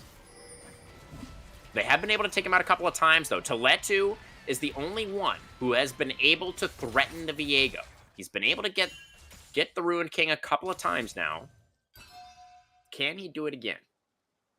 I do think SG has a perfect comp to deal with the Viego. Okay, there's the scatter. It's gonna knock off the Mundo passive. They're on a Baron. Oh, it's 2 men onto the top laner, but the rest of Hate Speech is on the Baron right now. Kevin will be likely sacrificed. No, the maximum dosage keeps him alive. Mundo flashes away and lives, and now Vance realizes what's happening, but he runs straight into the Ruined King and does get ruined himself. Atune's in the area. They're struggling to keep Vision in the pit, though. Yeah, Halal is going to get locked down.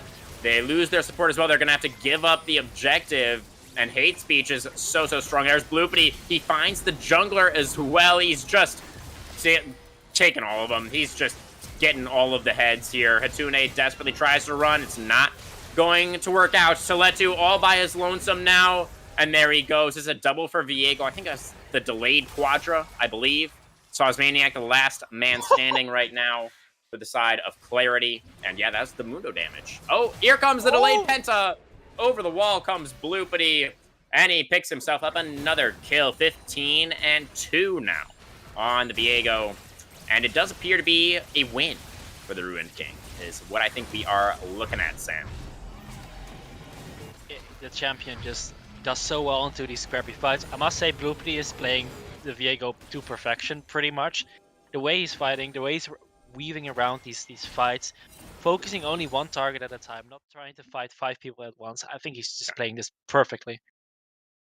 I do not disagree. I'm very happy to give Bloopity credit here for the Viego play. You know, he is doing quite well. He's doing exactly what he needs to be doing, right?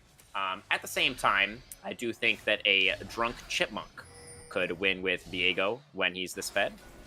But we're in a replay. Let's take a look at it. Oh, actually, we're not in a replay. Fosmaniac is just dead right now, as the rest of the team will likely follow. Mundo charging forward. Heartbreaker comes out. Yep, Bloopity is godlike again. Super Mega Death Rocket connects onto the Kled, who takes a very unfortunate blast cone into a 6-foot grave. And now it's a 5v2 on the map. Will be Infernal Soul Point locked down here for the side of Hate Speech. And I guess for Game 3, it will be the side of Clarity back onto the blue side. So, you know, they should be able to ban away the Viego, I'm imagining, and potentially get their hands on the Sejuani again.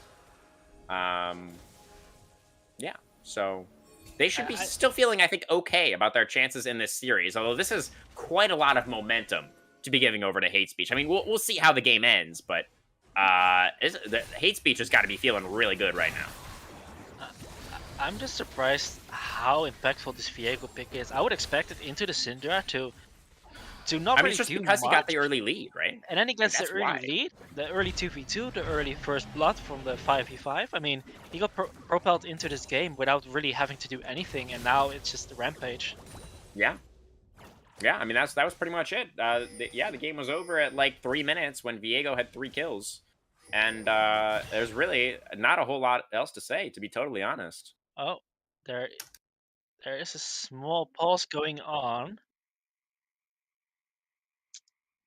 Looks like jungler has some issues. And we're going again?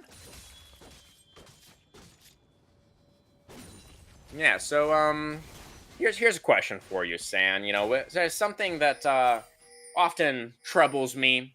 You know, watching games like this. You know, teams that tend to play extremely aggressively. You know, the games can sometimes look really chaotic, and it always upsets me when we see a team with a huge advantage like this kind of squander their lead a little bit and allow the game to drag out, which honestly is a little bit of what we saw in the previous game from Clarity. Not too egregious of an example, but you know, they did lose a couple of team fights. But sort of, you know, on that note, what do you think you would like to see personally? How would you like to see the side of HateSpeech.gg close this game out as quickly? And okay, hang on now. We've got a fight breaking out in the mid lane. It's Clarity not willing to go quietly into the night. It is a Curse of the Sad Mummy onto 3. The Vault Breaker immediately in retreat from Hatune. Kai'Sa's already dead. Teletu will follow now.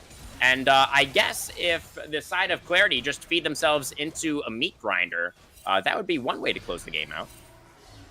Well, I was about to say exactly what HateSpeech is doing is what I would be doing. The only difference is I would definitely swap the Mundo and the Viego. I would keep the Viego with the team, whereas the Mundo into a side lane. You play 1-4 with the Baron, and you transition between 2 turrets. That's how you usually play with the Baron here. Get 2 inhibs, reset, and go for the 3rd one. That's how you basically play it out. Well, they don't currently have the Baron buff, but they will take the tier 3 turret in the mid lane. And it looks like the inhibitor is going to follow as well. They take the tier 2 in top as well. Looks like that lane is going to be the next target. No, actually, Bloopity is going to back away from that one. They're just happy with the mid inhibitor. Viego was angry. Is he? Well, I think he pretty much always is. He's moving very quickly right now. He's very speedy. He gets the stun. He takes a lot of damage, but he has the wild growth. And he did... Oh, he gets shut down, actually. The Viego has been shut down. Vi with the assault and battery into the backline. They take out the AD carry as well. Alvance is cleaning up on the Kai'Sa. He gets a triple. He gets a quadra on the Kai'Sa. Alvance Pro. What just happened? I think you were right about swapping sides, right? I think you were right about the swapping sides part. What? Oh my goodness. Okay, let's take a... I wish we could watch this in slow motion. How did Viego die? Well, I'll tell you what happened. 5 minutes ago, I told you that Viego was playing these fights absolutely perfectly by going 1v1. But it now was you. Yes, I told he was playing it perfectly, and 5 minutes later, he decides to completely ignore my advice, jump into 5 people, and just get insta blown up. San, what are you doing? We wanted a game 3, man. Don't be cursing our boys like that. Come on now. It's not over yet. It's not over yet. They're still in the lead. They're still fine. It's fine. It's fine. You're right. It's fine. Everything is still fine. They still have an 18-3 Viego on their team. Everything is fine. They haven't ended the game just yet. It's not clean. That's okay. We can still go to game 3. We have Infernal Soul potentially in a minute here. And, you know, killing Viego once is one thing. And, you know, three times is, you know, okay. But when he has 18 kills, you know, it's just doesn't really feel like enough. 16,000 gold. He's a rich boy. So, still all eyes on Bloopity. And we'll just have to see if he gets taken out again here. If he gets CC'd up again. It's either the Amumu lockdown or a scatter, right? Or Vi lockdown. So they have options, actually, on the side of Clarity to try and lock down Bloopity. You know, Fish Sama is also a threat. 3 items completed on the Jinx, including the Infinity Edge. So Jinx super, super strong now as well in this one. I think the only thing HateSpeech needs to do is this. Definitely not this. Threatening Baron. Oh, Viego by himself. potential opportunity. Hitune trying to get into range. Viego invisible. He's out. Easily He's go able to Baron. They're escape trading the Baron blast for Dragon here. Yes, they are. Not a great trade for the side of Clarity, but one that they will have to take because they must deny Infernal Soul. So, forced to give up the Baron. They do get the Dragon, but with already one inhibitor down, might be tough to withstand the siege. See how it all plays out. Viego is still off on the flank here. They're trying to go for a sandwich maneuver. They're trying to trap Clarity right now, but the Assault and Battery deep into the back line. Hitune, they're not able to follow up. They do take out the Jinx, though. Vi almost single-handedly takes out Jinx, but Viego Bloopity coming in from the flank. They do take out the support as well. So, 4v3 now on the map. And it's looking like the side of Hate Speech could push for more. Bloopity no ultimate. Well, actually, I guess Bloopity always has ultimate now. Okay, Scatter connects, but under the turrets goes the Maokai. He's so tanky, he can soak up this aggro for so long. Ooh, that's a beautiful flash from Chiletu. Keeps himself alive. The Killer Instinct. Oh, the shutdown! Oh, it's Alvance Pro sees the angle, takes out the mid laner once again. And that is the fourth death for Viego. He flashes away from Mundo. Kevin is still scary, but they shut him down too. Oh, it's the side of Hate Speech. They're falling apart. The Bear Trap connects. Karma does manage to walk away for now. Chiletu still on the chase. Has Kled ultimate, I think, maybe 10 seconds or so. Oh, a scatter from Phosmaniac. They get the flash out from Arnor. Karma's gonna go down here. The Wild Growth keeps him alive for now. Bear Trap connects once again, though. They just don't have it. Oh, it's Maokai actually is able to get a kill onto the Kaisa. Maokai lived for so long there, so tanky, but does drop eventually. Unfortunately, not a lot that Clarity can get on the map right now. They make a heroic stand in the base. They take out Viego once again. But they're still, it's still an uphill battle in this one, Sam. Well, I just don't know what to say. They got the Baron, and what do they do with the Baron? They fight for about 3 minutes long, pretty much losing the Baron without having anything pushed. They ARM'd it, but with the Baron again, like before, 4-1. Set one person into a side lane. Put the Mundo there. Mundo cannot die. He can 1v1 anyone on the enemy team.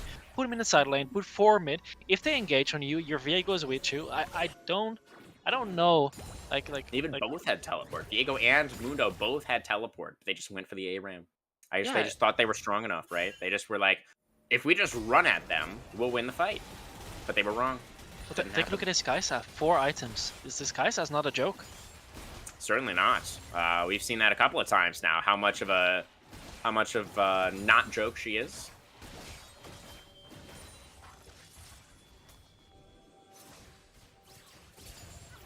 Yeah, it seems like we're just kind of running it back. I mean, Viego is off in the side lane now, towards the side lane, I guess I should say.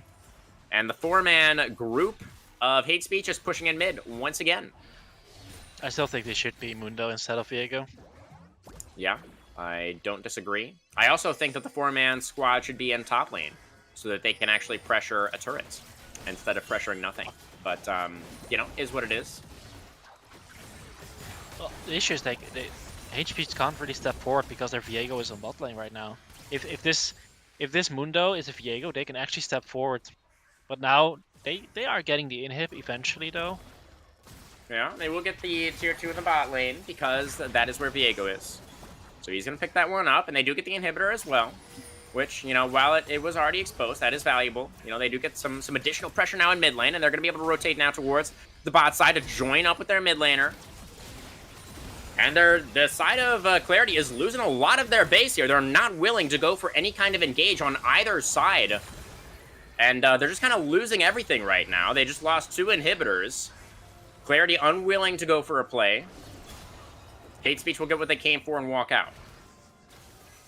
Dragon next objective. 50 seconds for this Dragon. I think this is where the game is going to be decided if SG actually decides to... Oh, wait, they're going top lane, actually. They're not done yet. They just want the triple inhibitor. They're playing it very methodically right now, actually. I guess they were keeping the 4-man in mid before because they wanted to be a little bit closer to Viego, potentially, was the reason. But now they have moved everybody up here to the last inhibitor turret. Absolutely Halal goes into the big banish toss, but only gets the Curse of the Sad Mummy onto the tanks, and here comes Bloopity. picks up his first reset. Banistraw's in underneath the turret. Can they lock him down? They can. Bloopity a little bit too far ahead of the team. And now will Clarity be able to make their stand once again? They picking off all of these members under the turret. Oh, the overdive for Hate Speech. Again, they bite off a little bit more than they can chew. It was looking so good. They were playing it so methodically, but then just that slight overstep again costs them. Why are we just not going for this dragon? Can someone explain to me why without the Baron they decide to go? You're against it. I'm confused. We go into They could have had the freest Infernal Soul of their lives. Exactly. But they don't. Instead, they just do this crazy dive. It is Infernal Soul point for Clarity as well. So the next dragon will be Infernal Soul for somebody. The triple stack of the Infernals on the side of Clarity is, I think, definitely more valuable than the kind of split dragons that are held by Hate Speech. There's so much stacking, attack damage, and ability power picked up now for the side of Clarity. So Syndra is really, really hitting like a truck now. 3 items completed with the Death Cap and the 3 Infernal Dragons. That is a lot of magic damage. And Kaisa, as you said before, also extremely strong. Baron is alive. Mundo's already on it. So they're going to get Baron again. I think this is the 3rd Baron for Hate Speech this game. See if they're going to be able to close things out with this one.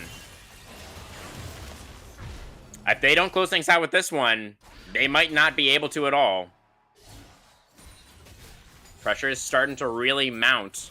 They need this win to get to Game 3. Hate Speech. They need to get this Nexus. Bloopity needs to make it happen, or they will lose.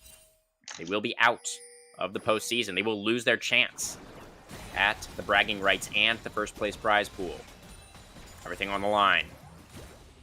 35 minutes in, and we have a brief lull in the action. We're reaching territories where this Viego is not really going to matter as much anymore. This Viego here has 18 kills or 9 kills right now at this moment. It really doesn't make any difference. So it has to be coming from Fishama right now. But last fight, he was under turret, gets stunned under turret, and dies. He needs to carry this fight now. Back. Hate Speech is back. Bloopity has his Guardian Angel completed, so if he gets popped out of the turret, this time he's getting back up. The Baron should be falling off relatively... Or no, they got it pretty recently, so they have Baron for a while. This siege is going to be extremely tough for Clarity to withstand. They will likely lose their last inhibitor, at the very least. You see Maokai moving forward. Jinx has the rockets. There goes the turret. The inhibitor will be dropping very shortly here as well. Now only the next turrets remain. Another Bandage Toss. Halal looking for a play. He gets the stun onto the Lulu, but the supports will be traded back. Atune in the back line. Gets the Assault and Battery onto Fish Sama, who's extremely low, gets taken out. They got the AD carry, and now it's all up to Bloopity. He's the only one left. He gets his first reset. He Heartbreakers in, but Bloopity, he's running out of HP. He's already into the GA, and he's lost most of his allies. Karma's going to get taken out next, and now Bloopity, the last man standing, has nowhere to go. And SG Clarity with the back-to-back-to-back-to-back stands in their own base look to close things out with the 2-0 after all. I don't know what to say anymore. This game is delivering. It's just complete fist fight, and you can see that this late game here with the Kaisa, with the Syndra, the only real target they need to kill is this Jinx. This Viego is not that strong anymore. This Viego is not the prime target. If you kill this Jinx, all the damage really disappears from the side of Hate Speech, and you can see they need to protect this Jinx. This Jinx needs to be alive. Yeah, didn't happen that time. It was, honestly, huge credit to Hatune. He knew his target, and he went straight for her. It was the whole Vi combo right at the start of the fight, directly onto the enemy marksman. It was played perfectly from Hatune, and that's one of the main reasons I think that they were able to win that fight. Yeah, these engages from Hatune and Halal are just immaculate. They follow up each other so well. Absolutely, yeah, that was huge from Halal as well. He was the one who got things started, right? The Bandage Toss into the Curse of the Sad Mummy. It was twice in a row. Those last 2 stands were both Halal with a critical engage to get things started and stop the siege from going any further. If they had kept stalling out, if they weren't able to find the play, that was how they lost most of their base originally, right? Is Halal couldn't quite find the bandage toss. And that's when things were looking really grim. But he's found it a couple of times in a row now. But Hate Speech is back. They're not deterred. They're back in the enemy base once again. All 5 of them walking straight down mid lane. They had such a huge early lead. Oh, it's a pretty big scatter. It's Halal going in. Oh, the Banished Curse of the Sad Mummy is huge. Oh, they took out the bot lane immediately once again. Oh, Vance Pro Killer singing into the back line. It's Bloopity on the front trying to make something happen, but no GA this time around. He gets taken out again. Oh, Alvance does have his own. He will get taken out, though.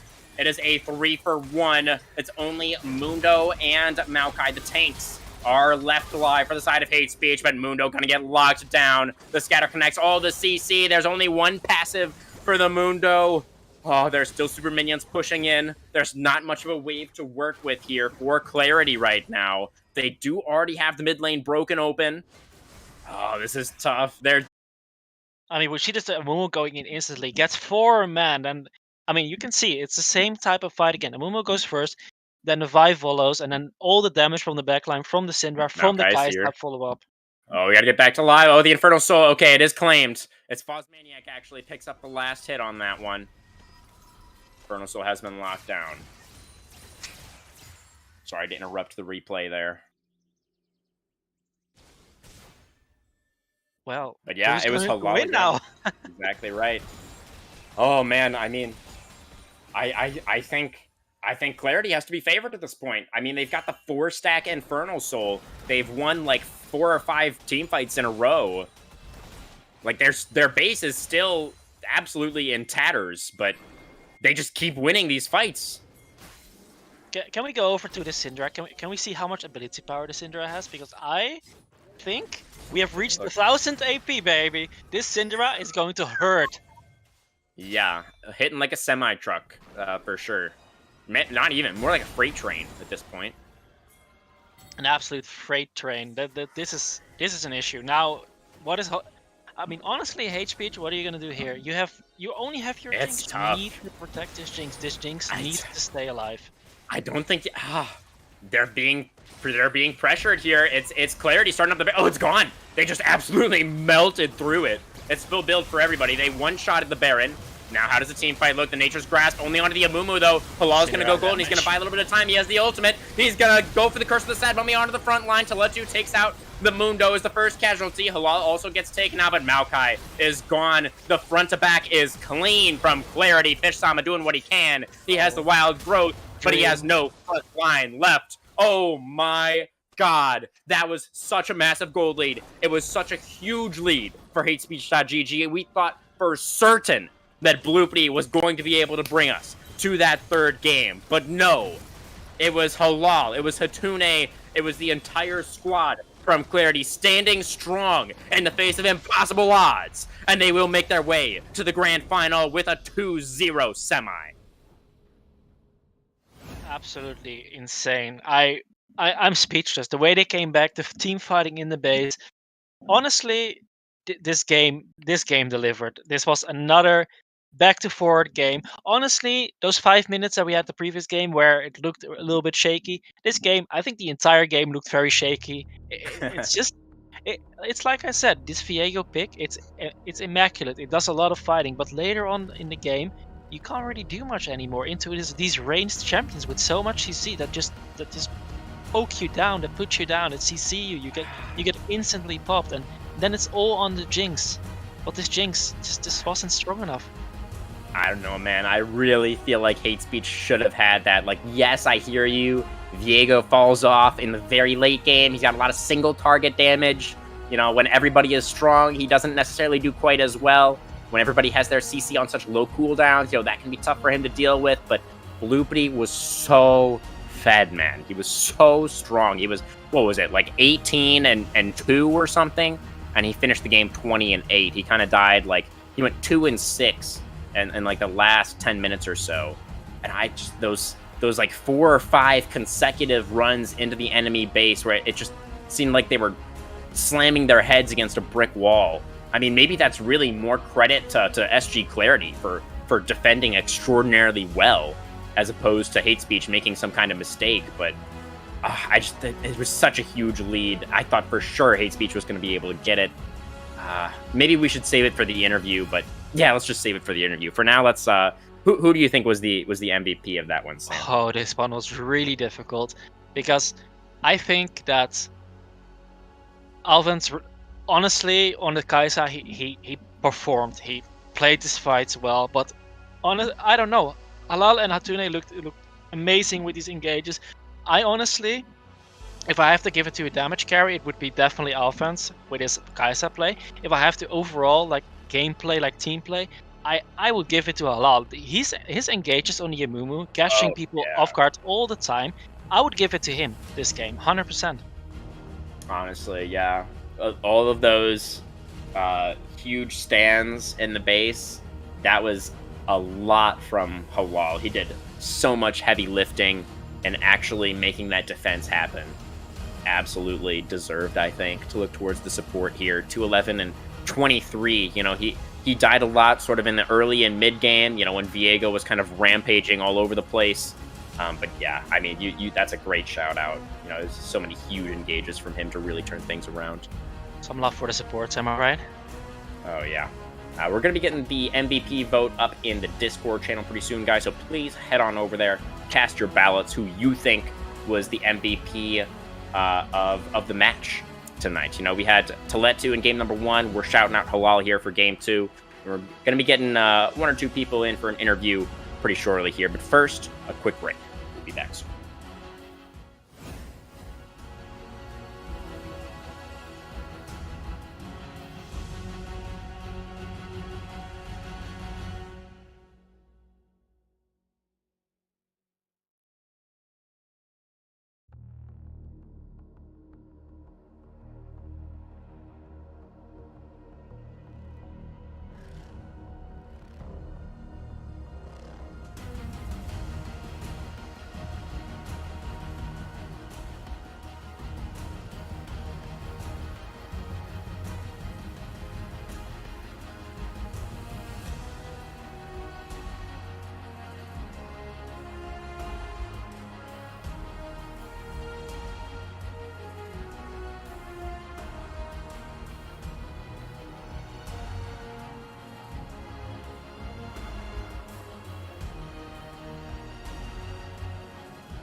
All right, welcome back, CWL fans. We are here for the post-game interview with the SG Clarity top laner, Teletu. Congratulations on your 2-0 win tonight. How are you and the team feeling after punching your ticket into the grand finals? Yeah, that's perfect after those series so close, especially after the second game in which we had problems early on. It feels great. Yeah, I mean, play into the finals. I guess a little bit nerve-wracking, especially after that second game. Or you guys definitely were pushed pretty hard in that one. But the first game seems to be a little bit less difficult for you. You were piloting the Cassante in that one. So if you could just talk to us a little bit about the pick. You know, he's obviously one of the newer, if not the newest champion on the roster. And you really seem to be fairly comfortable on him, piloted him quite well. So if you could just walk us through the reason that you picked him and just maybe if you have any tips or tricks for us Cassante noobs out here. Yeah, so the plan to pick Cassante was from the beginning because that's my most comfortable champion right now. Also with Sejuani because we can flex it to top.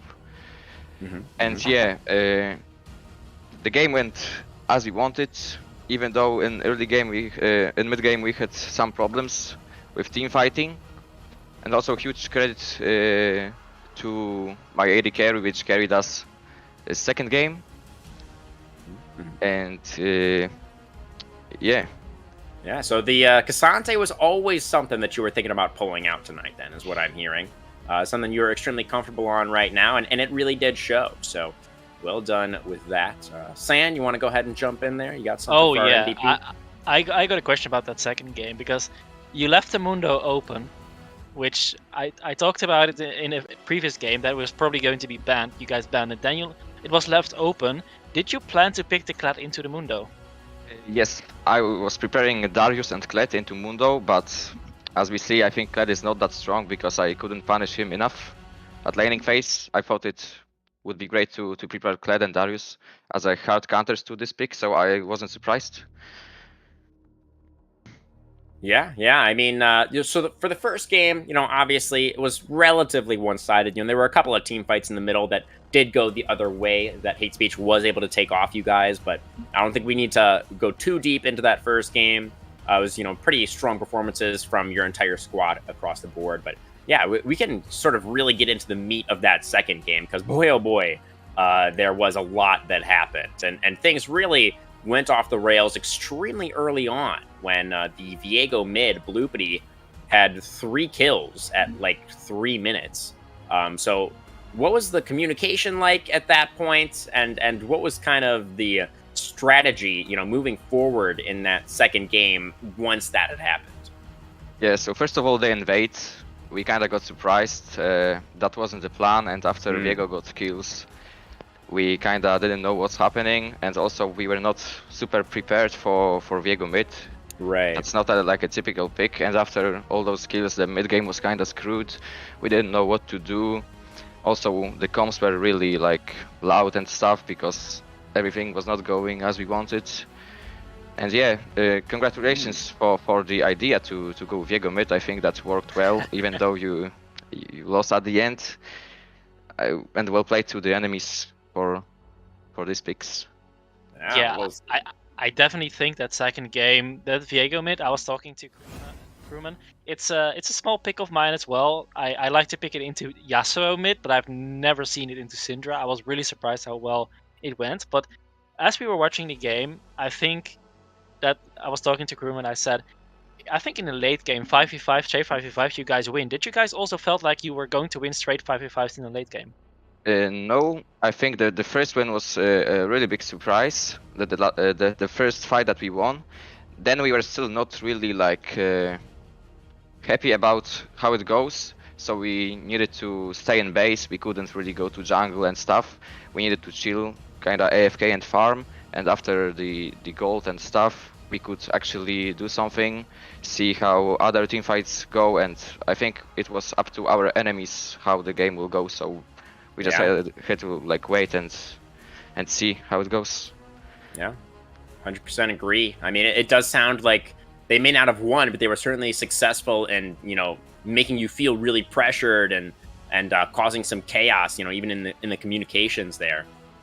And you guys, I have to say, played it out extremely well, extremely patiently. Waiting in the base like that, as you say, for them to try and, the onus was on them because you guys were playing it so patiently to try and go for the game-ending play, and they weren't able to find it. They weren't able to make it happen. So I'm curious from your perspective, Teletu, was there like one specific fight or one specific moment in that second game where you really felt things start to turn around? Yeah, I think it was around like third or fourth fight in which we could go to push enemies and then take a soul. That was a big moment for us, and then we knew that we can actually go from our base and do stuff on the map. And also, like, all kills were on Viego, so that was a big problem. In late game, maybe they couldn't execute it so well. It was not that easy with us playing patiently. Right. Yeah. I mean, you were able to hang on for so long there in a position that felt almost impossible to win from. So yeah, definitely props. San, you want something else? Yeah, I just wanted to like not just congratulate on the win, but also like this is just a blueprint for every team. If you are falling behind this much, especially into like these kind of early cheese picks like Viego, if you just play relaxed like you guys did in the later stages, you let them come towards you, you have a range advantage in your mid lane. Like, it's so smart to just let them make the plays, because all you have to do is you have to hit one big Amumu ult and the fight's basically lost, because in late game, I don't know if you agree with me, Tatu, but I felt like the Jinx was really the only threat in the late game and she couldn't do anything. Yeah, that's true. I agree. And yeah, when enemies are so ahead, as I said, we just need to wait for them to do stuff. We can't really do things ourselves. We need to see how it goes, wait patiently, and that's all we can do. Exactly. Take notes, everyone. When you're so far behind, just play it chill. Exactly. Well, Teletu, one more question from me. With tonight's 2-0 win, you have made your way into the grand finals. SG Clarity will be fighting for that first place prize, 140 euros, and you're going to be going up against either Kiki's Delivery Service, the winner of Group A, or Dangerous Game, which I believe was second place, Group B, third place from Group B. So do you have a prediction, that semifinal, or Group A, excuse me, do you have a prediction for that semifinal that's going to be played tomorrow? Do you have a prediction for who's going to win? And also, what are your expectations for your own squad, in that grand final? So I don't know the other team. We played Kiki's once, I think, in scrims, and we went draw. So I think that will be an interesting match, and of course I think we will win and take the money, take the first place, and be happy. Who would you rather play against? I think Kiki again. It was a really interesting match. Okay, that'll be exciting to see how that match goes tomorrow. San, you have anything else for our MVP here? No, not really. I think I've heard everything that I needed to hear. I think I want to thank you for sure for joining us here in the interview. I think you played phenomenally, especially that first game. I think you took over the game. Well-deserved MVP. Thank you too for having me. Let's hand over the mic to you for a second, Teletu. If you have any shout-outs for Twitch chat or any of the other teams, anything you want to say for the stream? No, I don't think so. All right. Well, thank you very much for stopping by for the interview. As San said, congratulations again on your 2-0 victory tonight, and good luck in the grand finals next week. Thank you, guys. Absolutely. Thank you. And that's going to pretty much do it from us here tonight. San, we didn't get our 3-game match that we were so hoping for, but it was still a banger. We still had some very entertaining League of Legends to enjoy tonight, and I'm sure that the rest of the post-season conclusion of the season of the CWL will continue to deliver. Do you have any closing thoughts? Do you have a prediction for how tomorrow's semifinal is going to break down? Honestly, after watching these two games, I feel like there's no prediction possible. teams are playing extremely aggressive. They just want to box with each other. I just can't wait for tomorrow, honestly, how that's gonna be. I would assume another big fist fight between two teams, and I'll definitely be sitting back and watching that. I can't wait. It's going to be a blast for sure. But that's it from us today. Thank you, everybody, so much for watching. From myself, from Sam, from the entire production team here at the Cobalt Wins League. We appreciate you all very much. And we'll see you again tomorrow. That other semifinal is going to be played at 20 p.m. We'll see you there. Have a good night. Peace out.